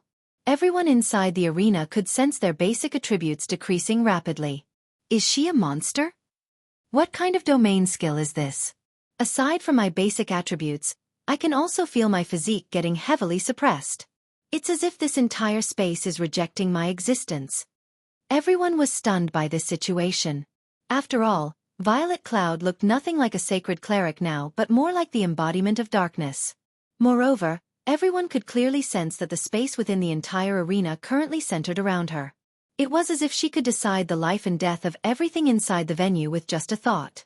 Before everyone could properly react to the situation, Violet Cloud looked at Sinful Flame, 40 yards away from her, and said, "I'll start now." After saying so, she lightly waved her staff. The 22 shadow blades immediately transformed into a black hole that shot towards Sinful Flame. Bronze combat technique, spatial smash. In the next moment, everything in the wake of this black hole was reduced into nothingness. The black hole's destructive power was something not even a mythic monster of the same level could receive. A bronze combat technique. How is this possible? When Duan Hanzhan saw this scene, he gaped in shock. It was simply impossible for players to exhibit power at the Tier 4 standard just by relying on an ordinary Tier 3 spell. The only explanation for this situation was that Violet Cloud had executed a bronze combat technique. As to why Duan Hanzhan assumed the combat technique she used was at the bronze rank instead of the advanced rank, it was because only bronze combat techniques could grant players the power to transcend tiers. However, mastering a bronze combat technique was simply too difficult. In fact, most domain realm experts in the game still hadn't managed to do so. Now, however, a little girl who was only at the Void Realm had actually executed a bronze combat technique successfully. This was simply incredible. At this moment, Solitary Frost was also astonished by this scene. A bronze combat technique. Even until now, he still hadn't managed to master a single bronze combat technique, yet a little girl much younger than himself had. Moreover, Violet Cloud had even executed her bronze combat technique so perfectly. Now, Sinful Flame's only option was to receive her attack directly. There was simply no way he could dodge that attack of hers. Splendid! When Sinful Flame first saw the approaching black hole, surprise flashed in his eyes. In the next moment though, excitement replaced that surprise. He swiftly unsheathed the 2 long swords he carried on his back and merged them into a great sword. He then swung the great sword at the empty space before him. Tier 3 Taboo Skill, Space-Tearing Blade. Advanced Combat Technique, Quadruple Phantoms. In the next moment, a frightening amount of mana burst out of the great sword. As Sinful Flame swung the great sword, the weapon split into 4 copies of itself before merging once more, the merged weapon cutting apart even space itself. Boom! When sword and black hole collided, a powerful explosion shook the entire arena. For a moment, a violent quake rocked the venue, the intense shockwave sending the players standing below the stage, stumbling several steps back. A 30-yard-wide crater also appeared on the mana or stage. To everyone's surprise though, both Sinful Flame and Violet Cloud emerged unscathed from the clash. Crap! Who is she? She actually stopped a full-powered attack from Elder Flame. Wonder was telling the truth? The members of Azure's various shareholder families goggled in shock when they saw Violet Cloud unharmed. The battle no longer looked like a contest between players. It was practically a battle between 2 giant monsters. Every one of their actions could shatter space and transform the terrain around them. Impossible! What kind of guild is this Zero Wing? When Duan Hanzhan saw Violet Cloud continuously using her shadow blades against Sinful Flame, preventing the latter from approaching her, immense shock filled his heart. Previously, Duan Hanzhan viewed Zero Wing merely as a guild seeking to gain the Azure Chamber of Commerce's support. However, Silent Wonder and Violet Cloud were now monstrously strong, despite neither of them having very high combat standards. One wouldn't be able to find such powerful youngsters even in super guilds. This was especially true for Violet Cloud. By relentlessly attacking with her shadow blades, she kept Sinful Flame at least 10 yards away at all times. This was a feat that was impossible even for Duan Hanzhan, yet Violet Cloud, who was only one of Zero Wing's young talents, managed. However, as the fight on the stage intensified, the concentration both sides consumed also grew. This was especially true for Violet Cloud. Her control over her shadow blades started to decline. What a pity. Your understanding of the spiritualization realm is clearly leagues above mine. You have even given me plenty of inspiration. Unfortunately, your mental perception is still too weak. You are incapable of properly taking advantage of your superior understanding and maximizing your combat power. You are also incapable of minimizing your concentration consumption. At this rate, you'll last for at most another dozen seconds or so before being incapacitated. Sinful Flame commented while blocking Violet Cloud's relentless onslaught. This isn't an outcome I wish to see, either. Originally, I intended to save this trump card for my rematch against those two people, but I'll give you a taste ahead of time. After saying so, Sinful Flame changed his footwork, his body suddenly splitting into 12 copies of itself. Bronze footwork, shadow prey. In the next moment, Sinful Flame's 12 doppelgangers continuously flickered, rendering all of Violet Cloud's attacks ineffective. In the end, she could only watch as he closed in on her. However, as Sinful Flame moved increasingly closer to Violet Cloud, the shadow blades surrounding her suddenly disappeared.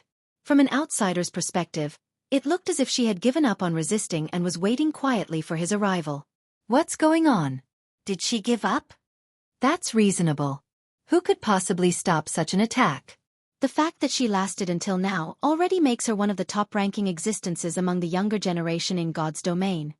When the spectating crowd saw Violet Cloud apparently abandoning her struggle, none of them jeered or blamed her for doing so. It was very normal for Violet Cloud to suffer defeat. After all, even among the older generation of gamers, very few people could win against Sinful Flame. When Sinful Flame got within 15 yards of Violet Cloud, the cleric suddenly sighed and stabbed her staff into the ground. Read latest chapters at Xueqi World. EU. Indeed, just like the guild leader said, I am no match for you when it comes to combat standards.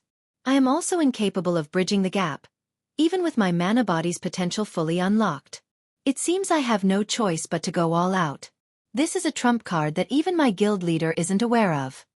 Violet Cloud's body started radiating much denser mana than before, her mana now many times stronger than Silent Wonder's. At the same time, the suppression effect of the cleric's domain became even more frightening, so powerful that the phantom Sinful Heart had summoned had decreased from 12 to 8. This sudden turn of events flabbergasted everyone inside the arena. Didn't she fully unlock her mana body already? Why is the density of her mana still increasing? Wasn't she using her mana body to fight before?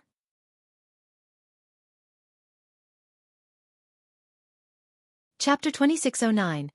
Breaking through the limits. Upon sensing the powerful torrent of mana spilling forth from Violet Cloud's body, let alone the peanut gallery, even Xueqi, who had been sitting calmly in the spectator stands all this time, revealed a look of astonishment on his face. Mana burst. Violet actually broke through the limit so quickly. Xueqi muttered to himself in shock as he gazed at Violet Cloud, his shock much greater than what anyone else present in the arena felt. Breakthrough? Guild leader, what did Violet break through? Aqua Rose, who had overheard Xueqi's mutterings, could not help asking. From Xueqi's reaction, she deduced that he knew what Violet Cloud had done to become so powerful. At this moment, Aqua Rose wasn't the only person curious about this situation. The other Zero Wing members also turned to Xueqi with eyes wide with interest. They all wished to know what Violet Cloud had done to boost the density of her mana to such an extent. Surpassing even that of ordinary Tier 4 NPCs, Violet broke through the shackles of the mana body, surpassing the 100% limit and entering a new realm. Xueqi explained when he saw the looks of anticipation everyone was giving him. Breaking through the limits of the mana body was something he longed to accomplish. It would improve his chances of completing his Tier 4 promotion quest and the Divine Dragon's trial. However, he never thought that Violet Cloud would actually beat him to it. He also had to admit that Violet Cloud was truly talented. Her reaching Tier 6 in the past had definitely not been a fluke. She was far more talented than the expert players who had reached Tier 6 with the help of a guild. Guild leader, doesn't the mana body reach perfection after hitting 100% potential? How can it go beyond 100%? Fire Dance asked in astonishment. After her mana body reached 100% potential, Fire Dance had gotten a sense of perfection from it. When she manipulated her mana body and used skills and spells with it, she felt that there was no longer any room for improvement. Hence, she found it truly hard to imagine that she could break through such a state. At this moment, aside from Fire Dance, Gentle Snow, Alluring Summer, Shadow Sword, Cola, and the others were also puzzled. Their mana bodies should have achieved perfection after reaching 100% potential. Even if the mana bodies could still improve, that should only happen after they had broken through the Tier 3 bottleneck and reached Tier 4. I believe some of you have achieved a completion rate beyond 100% when using skills and spells. Similarly, 100% potential is not the end for the mana body, but a new beginning. Only, the difficulty of unlocking a mana body past the 100% threshold is much greater. You can say that not even one player out of 10,000 Tier 3 experts is capable of it. Xueqi explained as he gazed at Violet Cloud with some yearning. Although I don't know how far beyond the limit Violet managed to go, it seems this fight is over. Over? Can Violet win this match? Aqua Rose asked. When she heard Xueqi saying so, she returned her attention to the stage Violet Cloud and Sinful Flame stood on. At this moment, the suppression from Violet Cloud's domain skill had reduced the number of Phantom Sinful Flame created from 12 to 8. This meant a 30% decline in Sinful Flame's combat power, at the very least. Even so, Violet Cloud's chances of winning still weren't good. After all, she still had to deal with a considerable number of phantoms. She might be able to slow down Sinful Flame's approach, but she wouldn't be able to stop him from reaching her. Meanwhile, so long as a magical class allowed a melee class to get within attacking range of them, the battle would be as good as over.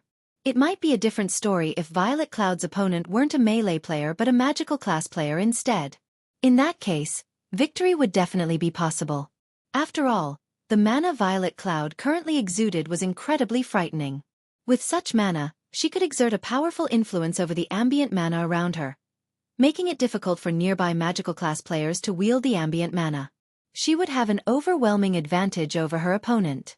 Unfortunately, not only was Sinful Flame a melee player, but his class was the peak hidden class, Shadow Knight. The Shadow Knight class was like a fusion of the Assassin, Berserker, and Guardian Knight classes. It possessed the agility of assassins, the strength of berserkers, and the defense of Guardian Knights.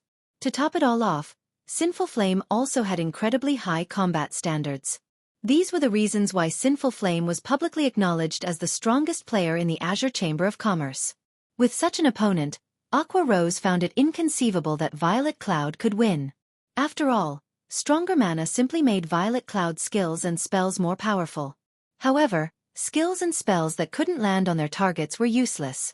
At this moment, Aqua Rose wasn't the only person with such thoughts. Everyone spectating this fight shared similar thoughts. After all, this was common sense in God's domain. While having powerful mana was indeed helpful to players, this advantage came into play mainly when dealing with monsters. Amazing!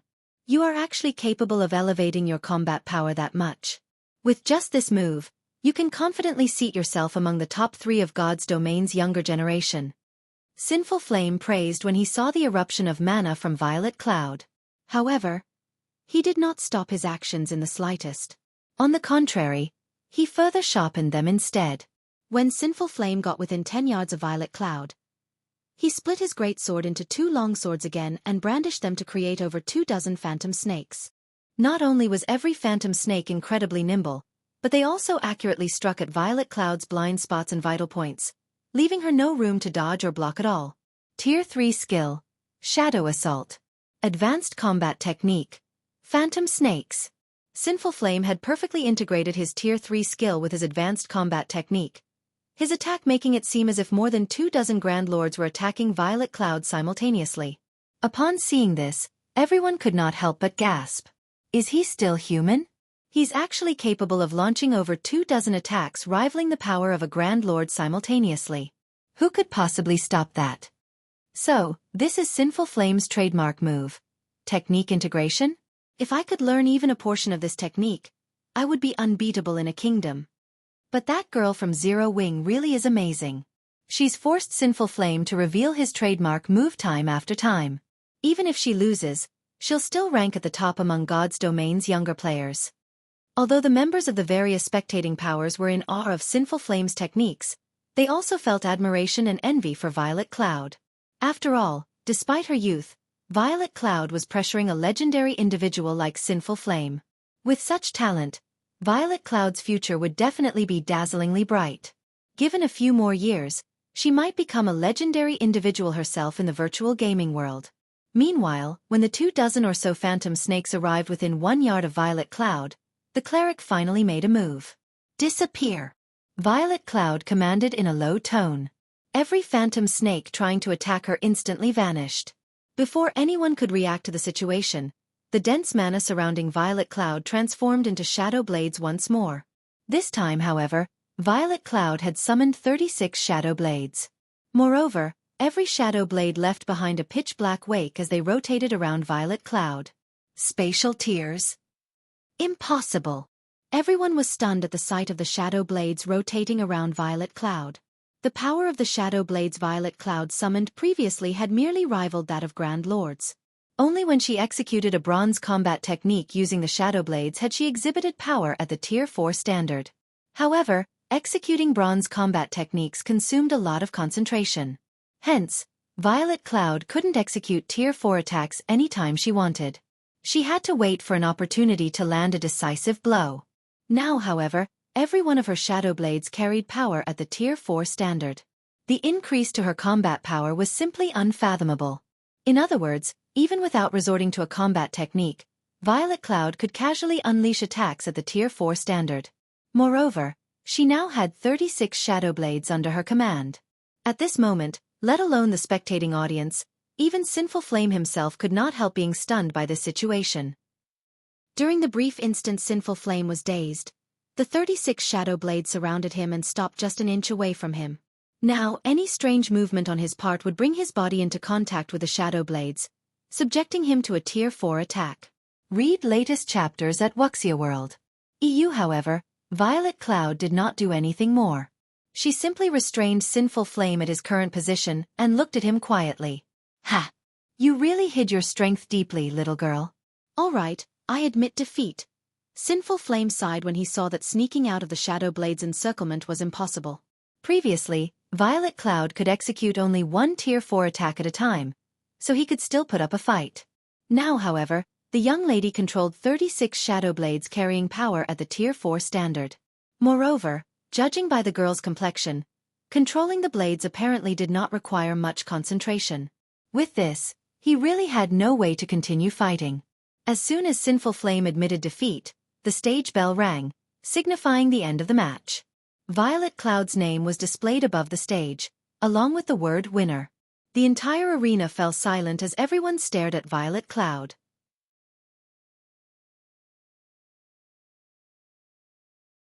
Chapter 26:10. Frightening Zero Wing. I'm dreaming, right? Sinful Flame actually lost? This is too absurd. Are you sure that girl's not an old monster in disguise? That shouldn't be the case. I feel that she might be a disguised NPC of Zero Wings. Otherwise, how could a measly Tier 3 player control 36 blades with power at the Tier 4 standard? It took a long time for the match's results to sink in. However, when everyone snapped out of their daze, they could not help but question this match, feeling that Violet Cloud wasn't human. Sinful Flame's strength was deeply rooted in everyone's hearts. Nobody present had believed that Violet Cloud could defeat him. In fact, they had initially doubted that she could even get him to take her seriously. However, Violet Cloud had not only gotten Sinful Flame to use his full strength but even defeated the man. Moreover, she had achieved such an overwhelming victory that Sinful Flame couldn't retaliate and had no choice but to concede the battle. The spectators couldn't wrap their heads around the thought of such a huge disparity in combat power between Violet Cloud and Sinful Flame. Sinful Flame represented the very apex of players in God's domain, yet a little girl in her teens just surpassed this apex, and had even done so in a situation where both sides possessed equal basic attributes. Violet Cloud's achievement defied common sense. While everyone present had seen geniuses before, even those geniuses had their limits. Violet Cloud could no longer be considered just a genius. After all, her achievements were simply impossible for current players. At this moment, let alone the various spectating powers, even the members of Azure found this situation unbelievable. This was especially true for Solitary Frost and Duan Hanshan, who stood below the stage. Wonder wasn't bluffing. When Solitary Frost thought back to the words Silent Wonder said before, he was stunned. What kind of guild is this Zero Wing? When Silent Wonder declared that there were much younger and stronger people than herself in Zero Wing, Solitary Frost had felt that she was only trying to advertise and uplift her guild. Back when he was undergoing training at Violet Sword, he had sparred with many of Violet Sword's young talents. However, less than a handful of them managed to put up a fight against him, much less defeat him. The fact that Silent Wonder surpassed him was already a miracle. Moreover, even on the Eastern continent, Zero Wing was only a pseudo-superpower. How could such a guild nurture a youngster that was stronger than Silent Wonder? Now, however, it was proven that not only had Zero Wing produced a youngster that was much stronger than Solitary Frost, but the youngster in question was even stronger than the legendary Sinful Flame. How can a little girl from Zero Wing become that strong? Could this be why the Long family insists on letting Silent Wonder remain in Zero Wing?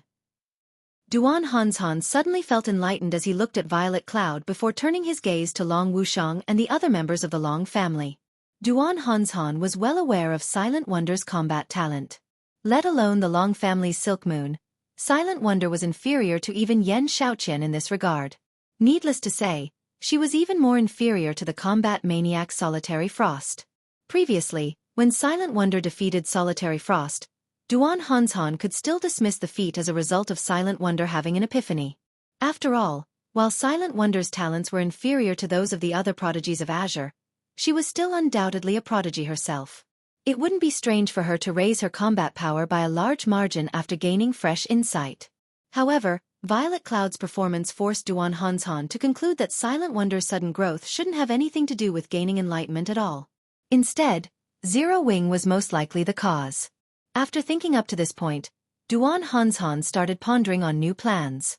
For Azure's various shareholder families, the younger generation represented their future. The members of the younger generation would also serve as the guild's representatives in the future. Hence, nurturing the younger generation in Azure was of paramount importance. In virtual reality games, so long as one had sufficient strength, there wouldn't be a need to worry about lacking a path. This was especially true in God's Domain, which functioned as a second world for humans. God's Domain could even extend the lifespan people could experience by a large margin. For people with strength, God's Domain's appearance represented the start of a golden era. This was also the reason why Azure's various shareholder families were desperately trying to retain the Zeus Corporation's support. In God's Domain, strength was the foundation of everything. Without strength one would be nothing. However, while Duan Hanzhan was having such thoughts, Long Wushang, who stood some distance away from him, remained in a daze. At this moment, complicated feelings roiled Long Wushang's heart. He simply did not know whether to cry or laugh. Not only had Silent Wonder won against Solitary Frost and shone brightly in the family competition, but she had even received a challenge from Sinful Flame, which boosted the opinion of Azure's independent elders and grand elders of her. Now, Violet Cloud had even beaten Sinful Flame, a feat nobody had ever dreamed of accomplishing. Zero Wing's ability to nurture talents truly surpassed Long Wushang's imagination. With Zero Wing's help, the Long family might really be able to do without the Zeus Corporation's support. After all, the Long family had funds aplenty. What they needed were only the Zeus Corporation's various resources and connections.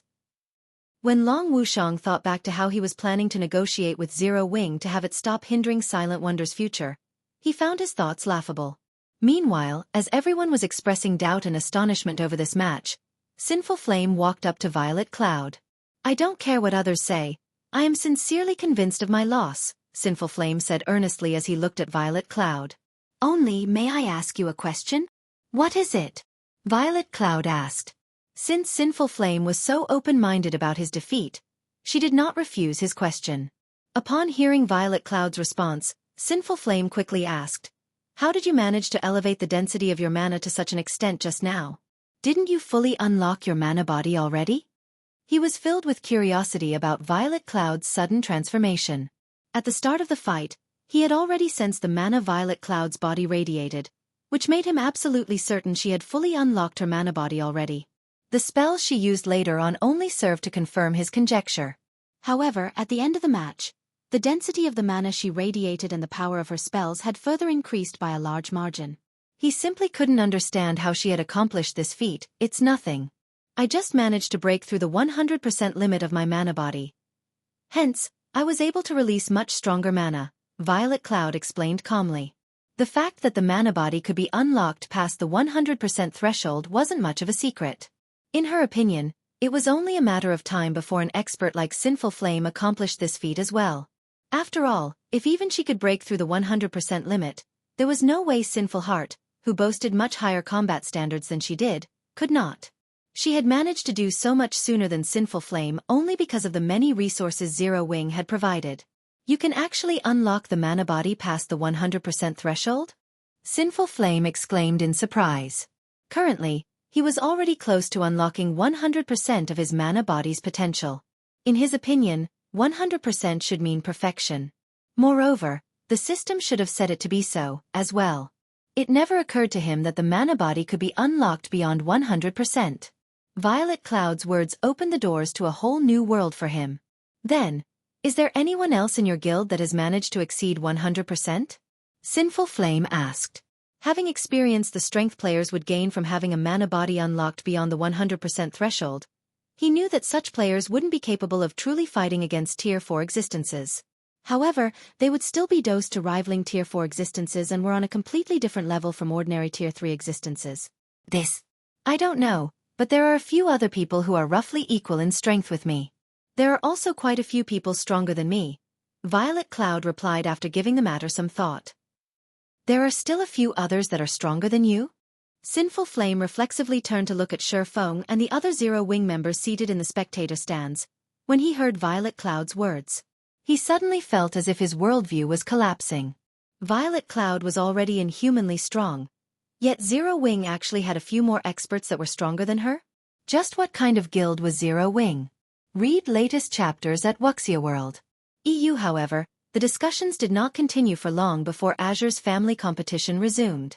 Only, the subsequent matches paled in comparison to the first two matches of this competition. And to everyone's disappointment, nothing surprising occurred. In the end, Silent Wonder won first place in the competition, Solitary Frost came in second, with Yen Xiaoqian in third, and Burning Owl in fourth. The Long family thoroughly occupied the spotlight for the competition this time. Many of Azure's independent elders and grand elders even started engaging Silent Wonder in small talk, the scene rendering the members of the other shareholder families speechless. Some families were even wondering if they should approach the Long family. Solitary, what should we do? How do we explain this to the instructor? Yen Xiaoqian asked Solitary Frost, who was standing quietly beside her, when she saw Silent Wonder surrounded by Azure's independent elders and grand elders. What else can we do but tell the truth? Solitary Frost sighed. If you are afraid of telling him, I'll do it. Following which, Solitary Frost contacted Violet Sword's instructor Tori, and braced himself to report everything that had happened in the family competition.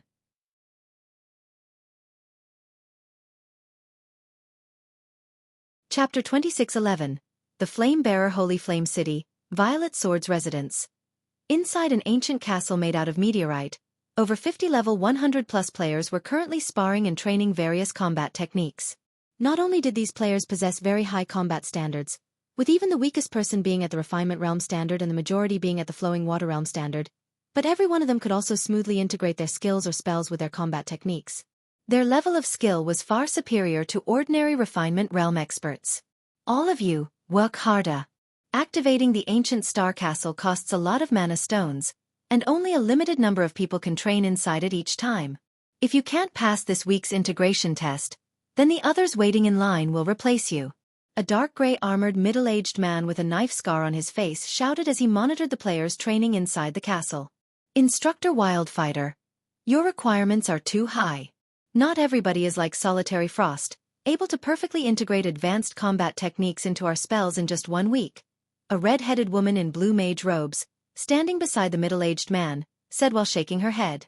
I have already lowered my requirements significantly. They only need to gain a basic foundation in integrating advanced combat techniques with skills or spells in 10 days. If it were Solitary Frost, I would have given him 3 days maximum. However, even though they have spent more than half of their given time, these newcomers are still stuck integrating basic combat techniques. It seems the guild's new recruits are becoming weaker with each passing generation, Wildfighter said in dissatisfaction as he eyed the group of players training before him. They are far inferior to our generation. Our generation? The red-headed woman revealed a bitter smile at Wildfighter's words. The commander was the only monster that came out of our generation. I don't think that everyone else in our generation was much better than these newcomers. Why are you being humble? Your talent is not the slightest bit inferior to Solitary Frost's. It's just that you were made to learn too many things at once. In contrast, Solitary Frost's training is very specific. Otherwise, you would have become the commander of the guild's second trump card legion by now, Wildfighter said, rolling his eyes at the red-headed woman. The redhead's name was Crimson Star. She was someone the secret pavilion had nicknamed the Thousand-Hand Witch. At the same time, she was one of the vice-commanders of Violet Sword's strongest trump card legion. In terms of combat standards, She was not the slightest bit weaker than Wildfighter. In fact, if the two of them were to have a duel, his chances of winning would be below 30%. Regardless, it seems you think very highly of Solitary Frost. You even held back during the previous match and let him finish with a draw to boost his confidence and pride, Crimson Star said. Don't say anything about this matter. I might have held back that time, but only my trump card. Solitary Frost is still very young, with plenty of room for growth. It is only a matter of time before I lose to him, Wildfighter said, smiling. Moreover, isn't it because of that battle that Instructor Tori became willing to teach him? That's true. I never thought that Instructor Tori would still be willing to teach someone. I was quite surprised when I heard about it. It's a pity that the guild lacks master lifestyle players, and producing that item takes too much time. Otherwise, Solitary Frost could enter the ancient secret land and receive Instructor Tori's personal guidance. If that happened, he'd definitely be able to beat you once he came out of the secret land, Crimson Star said, nodding in agreement with Wildfighter's words. I believe it won't be long before that changes. Now that Solitary Frost's group have returned to participate in Azure's family competition, the Long family's fate is sealed.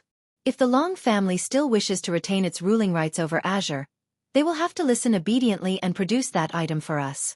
Otherwise, the Zeus Corporation will hand Azure's ruling rights to another family, Wildfighter said in a definitive tone. I heard that the Long family has a very powerful genius called Silk Moon. Her strength has always been second to only Solitary Frost. If Silk Moon secures second place in the competition, the Long family might not submit to us, Crimson Star commented. Rest assured, Instructor Tori personally provided Yen Xiaoqian with guidance and helped raise her strength considerably. So long as Silk Moon hasn't reached the domain realm yet, she'll be no match for Yen Xiaoqian, Wildfighter stated confidently. Solitary Frost might be an exceptional genius, but Yen Xiaoqian wasn't much inferior to him, either. Only, she devoted much of her time to alchemy, so she couldn't capitalize on her talent in combat. However, after receiving guidance from Tori, her strength had definitely reached the peak of Void Realm experts. I don't know whether Silk Moon has reached the domain realm or not, but I stumbled across a rumor stating that the Flame Bearer is instructing Silk Moon. While I still haven't confirmed the specifics of this information, the friend I got it from says the source is reliable, so there's a 90% chance that it's true, Crimson Star warned. What? Silk Moon actually caught the eye of the Flame Bearer? How is that possible? Even when Instructor Tori personally requested the Flame Bearer to guide the commander, the Flame Bearer still rejected his request. How could that little girl catch the Flame Bearer's eye? Wildfighter was surprised at the information Crimson Star revealed. The Flame Bearer was a legend of sorts in the virtual gaming world. Nobody knew the Flame Bearer's identity. Nobody even knew the Flame Bearer's age. However, there was no doubt about the Flame Bearer's existence, as the Flame Bearer was responsible for nurturing quite a few of the virtual gaming world's shining stars. According to rumors, even Mythology's guild leader had received guidance from the Flame Bearer, which enabled him to surpass his peers and develop Mythology into one of the 5 great super guilds. Now, however, a little girl from the Azure Chamber of Commerce was rumored to be receiving guidance from the same Flame Bearer as well. In terms of talent, Silk Moon was much worse than Solitary Frost and the current commander of Violet Sword's strongest trump card Legion, yet the Flame Bearer had actually chosen to guide her. Wildfighter couldn't bring himself to believe this. I don't know, but rumor has it that the Flame Bearer has a unique way of selecting people to nurture. Maybe Silk Moon has some special qualities of her own, Crimson Star said, shaking her head. In reality, she was also curious as to why the Flame Bearer would choose Silk Moon. If Silk Moon really is receiving guidance from the Flame Bearer, then Yen Xiaoqian is in danger, Wildfighter said worriedly. Wildfighter did not doubt that Solitary Frost would secure first place in Azure's family competition, even if Silk Moon received guidance from the Flame Bearer. After all, there was a qualitative difference between the Domain Realm and the Void Realm, preventing players from jumping from the Void Realm to the Domain Realm within a short period. Otherwise, Domain Realm experts wouldn't be so rare. However, while securing first place wasn't a problem for Solitary Frost's group, securing second place would. After all, Yen Xiaoqian still hadn't reached the Domain Realm yet. While Wildfighter and Crimson Star were having their quiet discussion, a white-haired old man entered the training hall. Upon noticing this old man, Wildfighter and Crimson Star promptly went up to greet him. This was because this old man was none other than Instructor Tori, a legendary figure in Violet Sword. However, as soon as Tori arrived, a chilly aura filled the training hall. Even Wildfighter and Crimson Star shuddered involuntarily upon sensing this aura. Instructor Tori, didn't you send Solitary Frost's group to take part in Azure's family competition? Did something happen? Wildfighter asked, curious. Judging by the chilling aura Tori released, he could tell that something was amiss. I went but had to leave for some business. However, as soon as I was done with my work, I received a message from Solitary Frost stating that they lost in Azure's family competition. Someone from the Long family secured first place. Tori snarled. They lost? Solitary Frost lost? How is that possible? Wildfighter was stunned by Tori's words. He promptly asked, could it be the Long family's Silk Moon?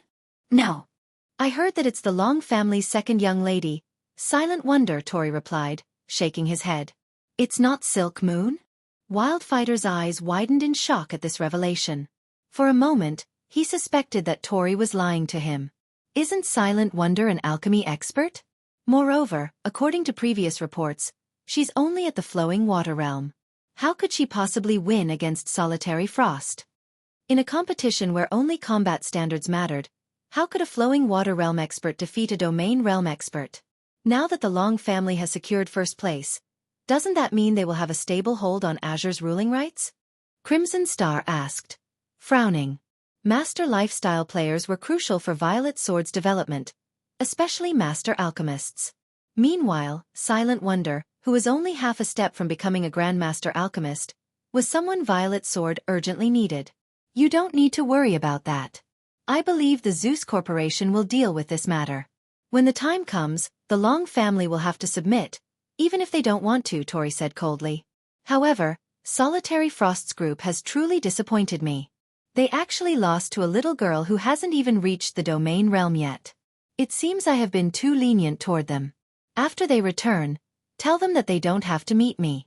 Have them properly reflect on themselves. He had never once worried about Violet Sword's plan failing. Moreover, he never imagined that the group would lose to someone with significantly inferior combat standards despite him providing Solitary Frost and the others with direct guidance. This was simply humiliating. Read latest chapters at Wuxia World. EU Wildfighter was shocked when he heard Tori's words. Hurriedly, he tried to persuade Tori, saying, Instructor Tori, isn't this a little? However, before Wildfighter could say anything more, a Tier 3 assassin rushed toward them. Reporting. Someone calling themselves Zero Wings Guild leader has arrived outside our residence and wishes to negotiate with our guild's upper echelon regarding the Azure Chamber of Commerce's matters. Do you wish to meet him? The Tier 3 assassin said respectfully. Zero Wing? Isn't that the guild's Silent Wonder has been staying at all this time? Wildfighter commented, his curiosity piqued. What are they here for? Could they be here to convince us to change our plans for Azure? An unknown guild wants to meet us? What kind of guild do they take Violet Sword for? Glaring at the Tier 3 assassin, Tori ordered coldly, tell them to get lost.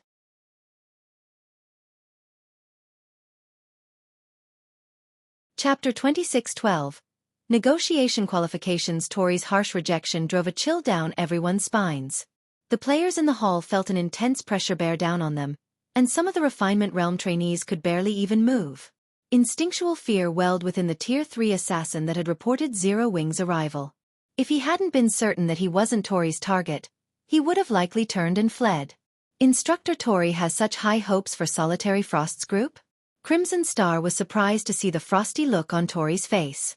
Tori had stopped teaching people over a decade ago. She and the current commander of Violet Sword's strongest trump card legion had been a part of his last student group. The commander had been Tori's favorite pupil. Tori had even gone to great lengths to seek the Flamebearer's help in training the commander. Hence, Violet Sword's upper echelons had been stunned when Tori had agreed to train Solitary Frost's group. Crimson Star assumed Tori had only agreed out of respect for the Zeus Corporation, but seeing his reaction now, it seemed he had honestly wanted to help Solitary Frost's group grow stronger. If he hadn't been so invested, he wouldn't have been so furious about their defeat. I'm afraid that sending them away isn't wise, Instructor Tori. Zero Wing might not have much power on the Western continent, but it can compete with many superpowers on the Eastern continent. It even has control over the Dark World's teleportation gate. Since Zero Wing's guild leader has paid us a personal visit, Others will criticize the guild if we turn him away at the door, Wildfighter tried to persuade Tori. Violet Sword was a veteran super guild. While Zero Wing wasn't based in the West, Violet Sword's intel network had investigated this smaller guild. They weren't entirely unaware of Zero Wing's background. Even if they hadn't researched the guild, it was difficult to avoid the name Zero Wing. The guild had become incredibly famous in the East, after all, and many superpowers were talking about Zero Wing. Did Zero Wing's guild leader come alone? Crimson Star asked the Tier 3 assassin. No. He came with a group of a dozen or so people. The Long family's Long Wushang is with them as well, the assassin replied. The Long family? They certainly didn't waste any time.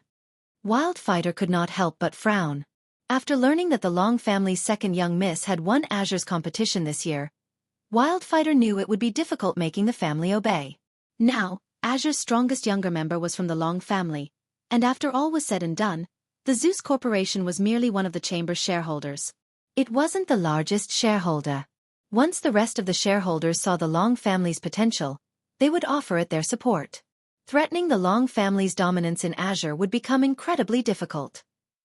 Because of this, the Long family now qualified to negotiate with Violet Sword, and it had only been a matter of time before the family sent a representative. However, Wildfighter hadn't expected the Long family to act almost as soon as Azure's family competition had ended. It seems the Long family has found its confidence. Otherwise, they wouldn't have shown up so soon, Crimson Star said. It's probably because of Zero Wing. The guild has an alliance with Netherworld Empire, after all. In addition, Zero Wing is responsible for helping Silent Wonder win the competition. Obviously, Zero Wing is quite capable when it comes to nurturing talented players. The Long family must think it'll do fine on its own, without support from Violet Sword or the Zeus Corporation, Wildfighter assumed. The most important developmental aspects for any guild were talented experts and resources. While Azure did not lack experts, it didn't have nearly as many resources as a veteran super guild like Violet Sword. If Azure wished to continue its development, it would have to ally with the super guild. This was exactly what Azure's various shareholder families and Grand Elders were pushing for. However, if Azure no longer had to worry about nurturing its talented members, neither the Long family nor the Chamber itself would bother to ally with Violet Sword. Violet Sword was already demanding a high price for this alliance, and the partnership would basically transform Azure into one of Violet Sword's vassals. None of Azure's shareholders wanted this, but they had to agree due to the immense pressure the Zeus Corporation placed on them to agree. This is interesting. Show them to the reception room and make them wait for a while, Tori decided. I'm interested to see what ability Zero Wing has to make the Long family so confident. Understood. The Tier 3 assassin breathed a sigh of relief as Tori calmed down. He then ran back to the residence's entrance. Meanwhile, a crowd had formed outside of Violet Sword's residence, embroiled in a heated discussion regarding Zero Wing's members. The group of players was just too eye-catching. Two gigantic flying mounts stood behind Zero Wing's members. An eagle, with arcs of electricity dancing across its body, and a skeletal dragon, radiating bursts of cold. Both flying mounts had auras on par with Grand Lords of the same level, and when they stood side by side, they were impossible to ignore. Crap! Who are these people? They actually have two mounts that rival Violet Sword's Netherflame Eagle. What an amazing guild! Violet Sword only has two extraordinary flying mounts, yet these people have two as well. At this stage of the game, flying mounts were still unattainable for most of God's Domain's players. Even the various large guilds only had a few flying mounts, and most of those were common. Even so, it was enough to allow them to flaunt their strength. Meanwhile, the various super guilds would go crazy for extraordinary flying mounts, which could hold their own against Grand Lords of the same level. Not everyone could say the same. Even most Tier 3 experts would have to flee from such a monster. Only with a team of Tier 3 experts could take down Grand Lords of the same level. However, not only could a guild easily hunt Grand Lord-ranked field bosses with an extraordinary flying mount, but they could also broaden their sphere of activity, visiting far more dangerous locations in search of resources. While passers-by quietly discussed Zero Wing's two flying mounts, Long Wushang, who waited at the entrance to Violet Sword's residence, began to grow nervous. He had never thought Xueqi would go through with his claim and travel to Violet Sword as soon as Azure's family competition ended. The swordsman hadn't even given Violet Sword any time to calm down after learning of its defeat. The competition's outcome had as good as ruined the Zeus Corporation and Violet Sword's plans to take control of the Azure Chamber of Commerce. Needless to say, they'd be furious, and they'd definitely blame Zero Wing, the guild that had played a major role in foiling their plans. Although the Long family and Zero Wing now qualified to negotiate with Zeus and Violet Sword, they shouldn't push for negotiations while the other side was still fuming. Not only would they fail to change the corporation and super guild's minds, but they might make the situation worse. Wonder, can you persuade your guild leader? I know he wants to negotiate with Violet Sword, but he shouldn't do so during such a precarious time, Long Wushang whispered to Silent Wonder. At this rate, not only will negotiations fail, but Violet Sword might end up hating us. We'll lose our advantage in Azure. Azure's elders and grand elders did not particularly mind whether Azure partnered with Violet Sword or not, but becoming enemies would be a different story. If that happened, everything would be over for the Long family. Too many of Azure's key resource areas were located within Violet Sword's territories, among others. If Violet Sword decided that it no longer cared about those resource areas, the other super guilds wouldn't hesitate to fight to claim the areas. I'll try my best, Silent Wonder said. She agreed with her elder's sentiments. Zero Wing had barely any power in the West, while Violet Sword could easily deal a major blow to the Azure Chamber of Commerce. Furthermore, Zero Wing couldn't avoid Violet Sword if it wished to develop on the Western continent. She did not wish to see her guild face Violet Sword's wrath over her.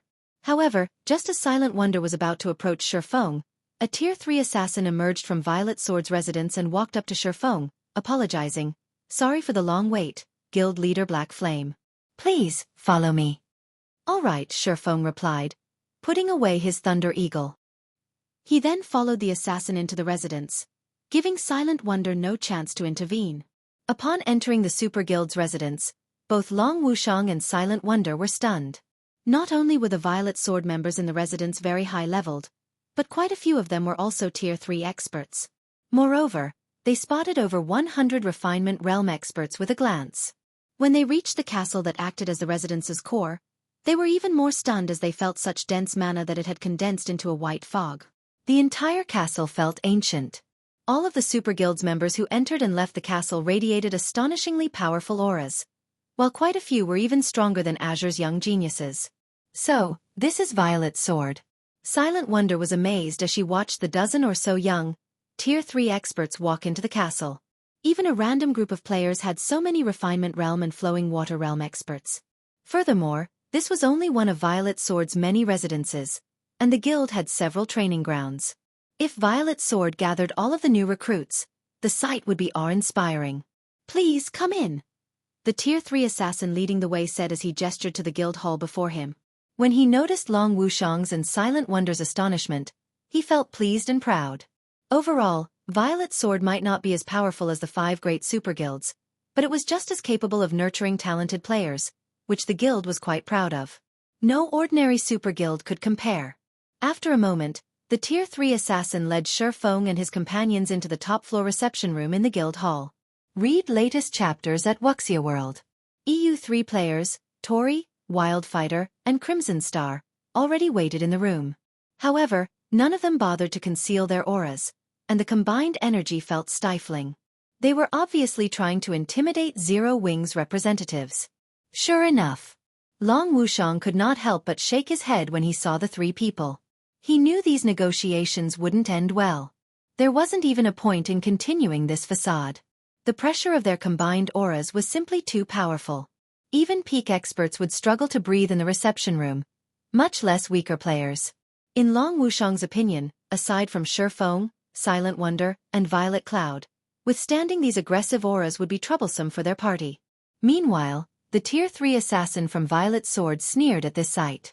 Zero Wing might be a pseudo-superpower, but Violet Sword was no ordinary super guild, and Zero Wing had no place trying to instigate negotiations on a whim. This room is really stuffy. Aqua, why don't you guys remove your cloaks? It'll be cooler for you that way, Shifeng calmly suggested, never taking his eyes off of Tori and his 2 comrades.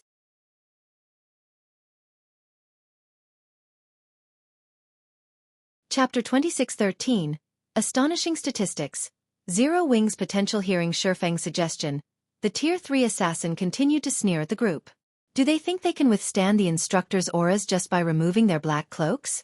The black cloak merely concealed some of a player's statistics but couldn't hide a player's aura. Everyone in God's domain knew this. Of course, there were tools that could conceal a player's aura, but those tools were extremely expensive and not practical. Furthermore, expert players could conceal their auras with their own skills. They didn't have to rely on such tools. Even Long Wushang gave Xuefeng a strange look. He couldn't understand what the man was trying to do. By removing their black cloaks, Aqua Rose and the others would only expose their statistics. That wouldn't help them withstand these three monsters' auras. Tori, Wildfighter, and Crimson Star were all instructors in Violet Sword. Anyone that could become a Super Guild's instructor would also be a Grand Elder, absolute upper echelons in the guild. Super Guilds also acquired top-tier weapons and equipment each day. A veteran Super Guild like Violet Sword had likely seen every kind of weapon and equipment piece the game had to offer. Now that Violet Sword was in a fit of rage and intent on striking fear into their group to chase them away. Not even full sets of top-tier weapons and equipment would be enough to change these three instructors' minds. During the time the Tier 3 assassin and Long Wushang wondered what Xuefeng intended, Aqua Rose and the others removed their black cloaks. When they saw these players' statistics, the assassin and Long Wushang nearly fainted from shock. Level 117. The moment the black cloaks were gone, these players' auras burst forth like erupting volcanoes. The ambient mana rapidly gathered around them, creating a mana vortex that thinned the rest of the mana in the room. When the Tier 3 assassin and Long Wushang realized that these auras rivaled that of mythic monsters, they instinctively stepped back to a tolerable distance. Meanwhile, Tori's group stared in astonishment when they saw Aqua Rose's and her companions' levels. Level 117. How is this possible? Even our guild's leveling maniac has only reached level 114. How did they get so powerful? Wildfighter exclaimed in the team chat, overwhelmed with shock as he stared at Zero Wings players. Their levels weren't the highest in the guild since they normally trained Violet Sword's new recruits. They didn't have time to devote themselves to grinding for levels. Even so, these three had never fallen behind the frontline players. The foreign energies in level 100+ maps were a burden, steadily corroding players' bodies and preventing them from grinding for long. Thus, as instructors, Tori and his comrades had to maintain their levels. Meanwhile, these three usually trained recruits while recuperating, and as a result, their levels weren't too far behind, even if their leveling speed wasn't the greatest. All three were currently level 112, which most peak experts hadn't reached yet. And yet, the players before them had 5 levels on them. How did they manage that? Moreover, Zero Wing didn't have just 1 or 2 players at that level. All 8 members, who had removed their black cloaks, had reached level 117. No, I can sense that all of these people have fully unlocked their mana bodies. They shouldn't have used any special grinding methods to achieve such a high level, Crimson Star said, shaking her head. In God's domain, the only way to level up quickly was to grind monsters. The stronger the monsters players fought, the more EXP they'd gain. If players tried to grind monsters that were 3 levels lower than they wouldn't even earn 50% of what they did when defeating monsters of the same level. If they tried grinding monsters 6 levels lower than they wouldn't get any EXP at all. While questing was also a reliable way to earn EXP, Quest's main objective was to provide coins, weapons, equipment, and special tools. The only way to level rapidly was to face powerful monsters of the same or higher level. Because of this, no player with a high level in God's domain was considered weak. In fact, most ordinary players saw a player's level as a direct representation of their strength. Still shocked, the 3 instructors didn't realize Xuefeng had walked up to them. It had felt as if he had stood in the middle of the room all this time. Can we talk now? Xuefeng asked, looking at each instructor in turn. Only then did Wildfighter and Crimson Star realize that Xuefeng stood before them. Out with it. Why have you come to Violet Sword? Tori asked, giving Xuefeng a serious look. He no longer displayed any rage or belittlement. If Zero Wing had had only 1 player at level 117, he would have at most been surprised and acknowledged the expert strength. But not only did a whole group of level 117 players stand before him, but they had also unlocked their mana body's full potential. This achievement couldn't just be the result of personal strength. Rather, it was a representation of the guild's foundation and power. Since Zero Wing had so many high-leveled experts with fully unlocked mana bodies, the guild earned his basic respect. After seeing Silent Wonder and the others himself, Tori also understood why Silent Wonder had defeated Solitary Frost. There wasn't much of a difference between the basic attributes of a player with a fully unlocked mana body and one without, but there was a colossal difference between their combat power.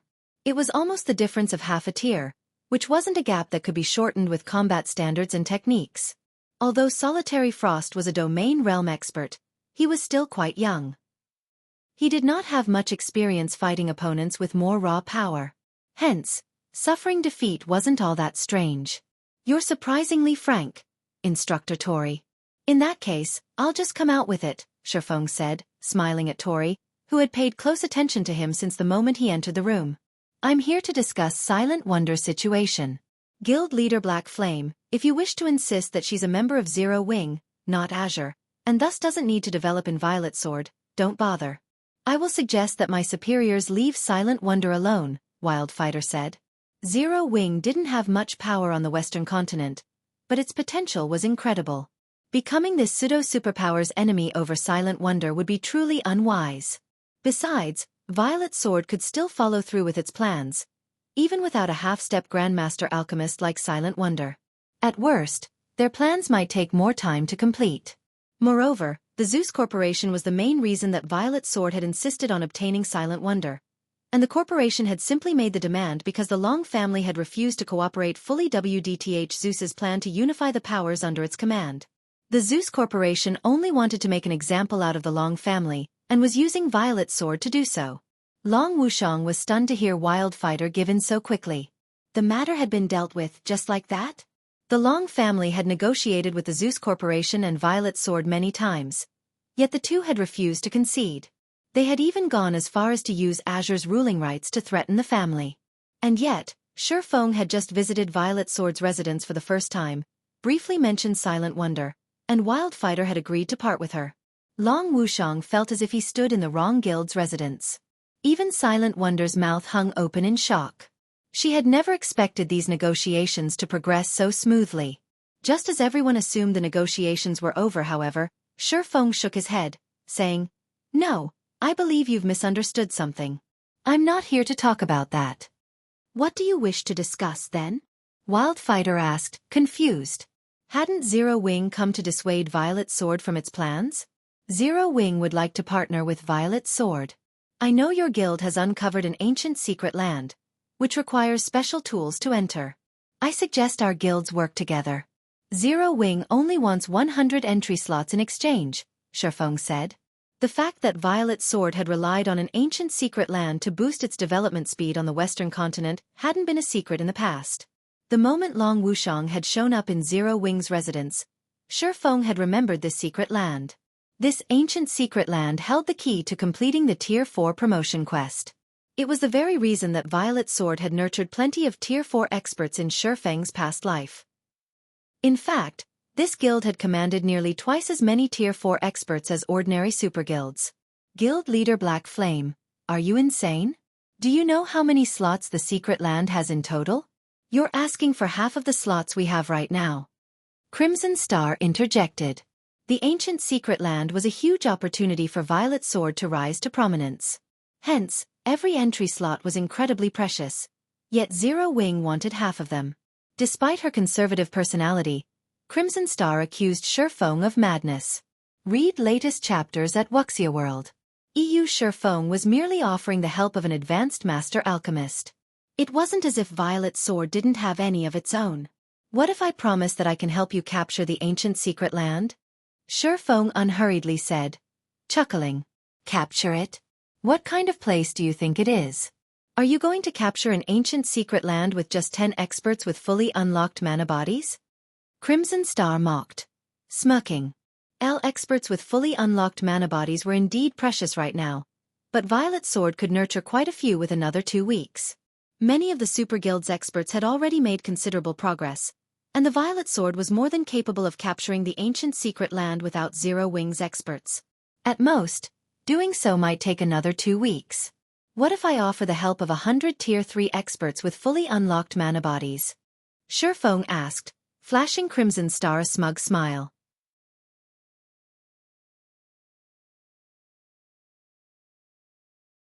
Chapter 26:14. Ancient Secret Land. Priority pick? 100 experts with fully unlocked mana bodies? Silence dominated the room after Xueqi's question. Even Tori's gaze sharpened in an attempt to detect the swordsman's lie. Are you telling the truth? Tori asked. The various superpowers urgently needed experts with fully unlocked mana bodies. Only these experts could cope with the environments and monsters within level 100+, super large-scale team dungeons and hostile secret lands.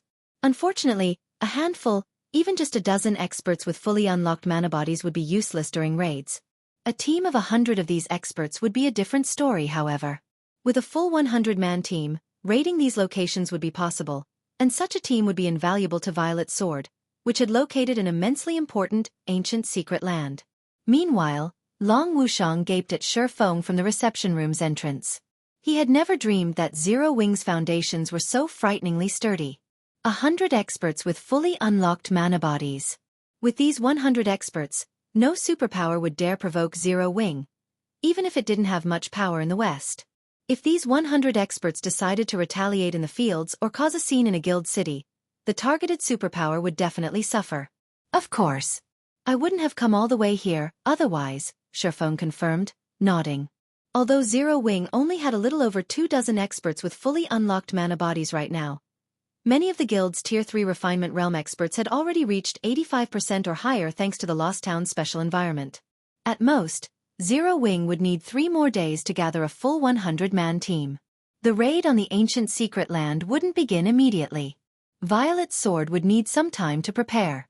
Without the necessary tools, players wouldn't survive in the secret land, and by the time those tools were ready, Zero Wing should have all the experts it promised. Hence, Xueqi didn't consider his statement to be a lie. Tori and the other 2 instructors fell silent after hearing Xueqi's reply. Are we actually going to agree to his offer, Instructor Tori? This ancient secret land is likely unique in God's domain. You already know how astounding the environment is for training. Black Flame is too greedy. We have already split half the entry slots with mythology. If we give another 100 entry slots to Zero Wing, we'll have less authority there than mythology, even if we retain a spot, Wildfighter asked Tori in the team chat. The ancient secret land had a strict entry limit. It was more like an ancient city, isolated from the outside world, than a true secret land.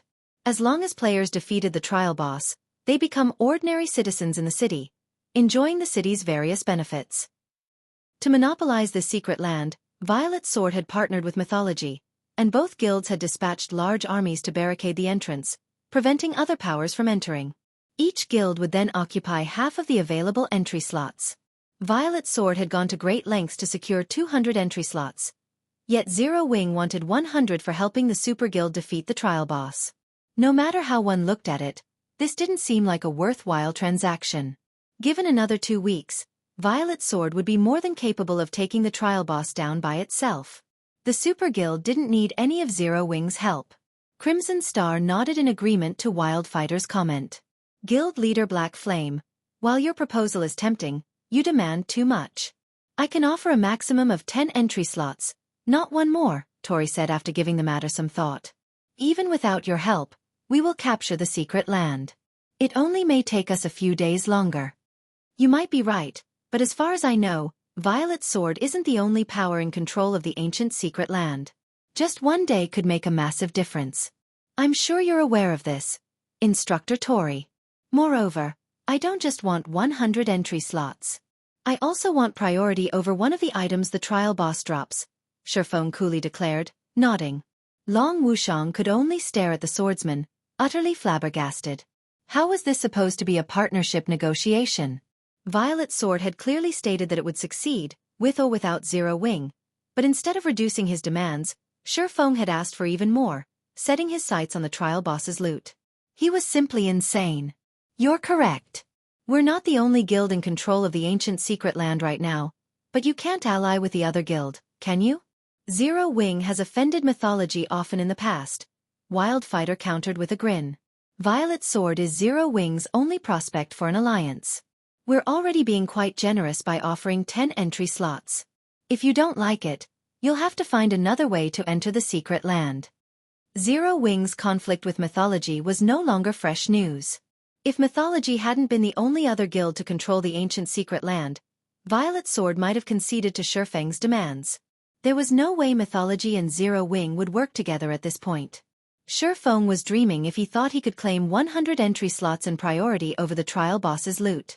Convinced Shifeng was a madman, Long Wushang couldn't help but shake his head. Zero Wing was immensely powerful in the east. In fact, it was so powerful that not even several superpowers could take it down. However, Zero Wing's strength was limited to the eastern continent.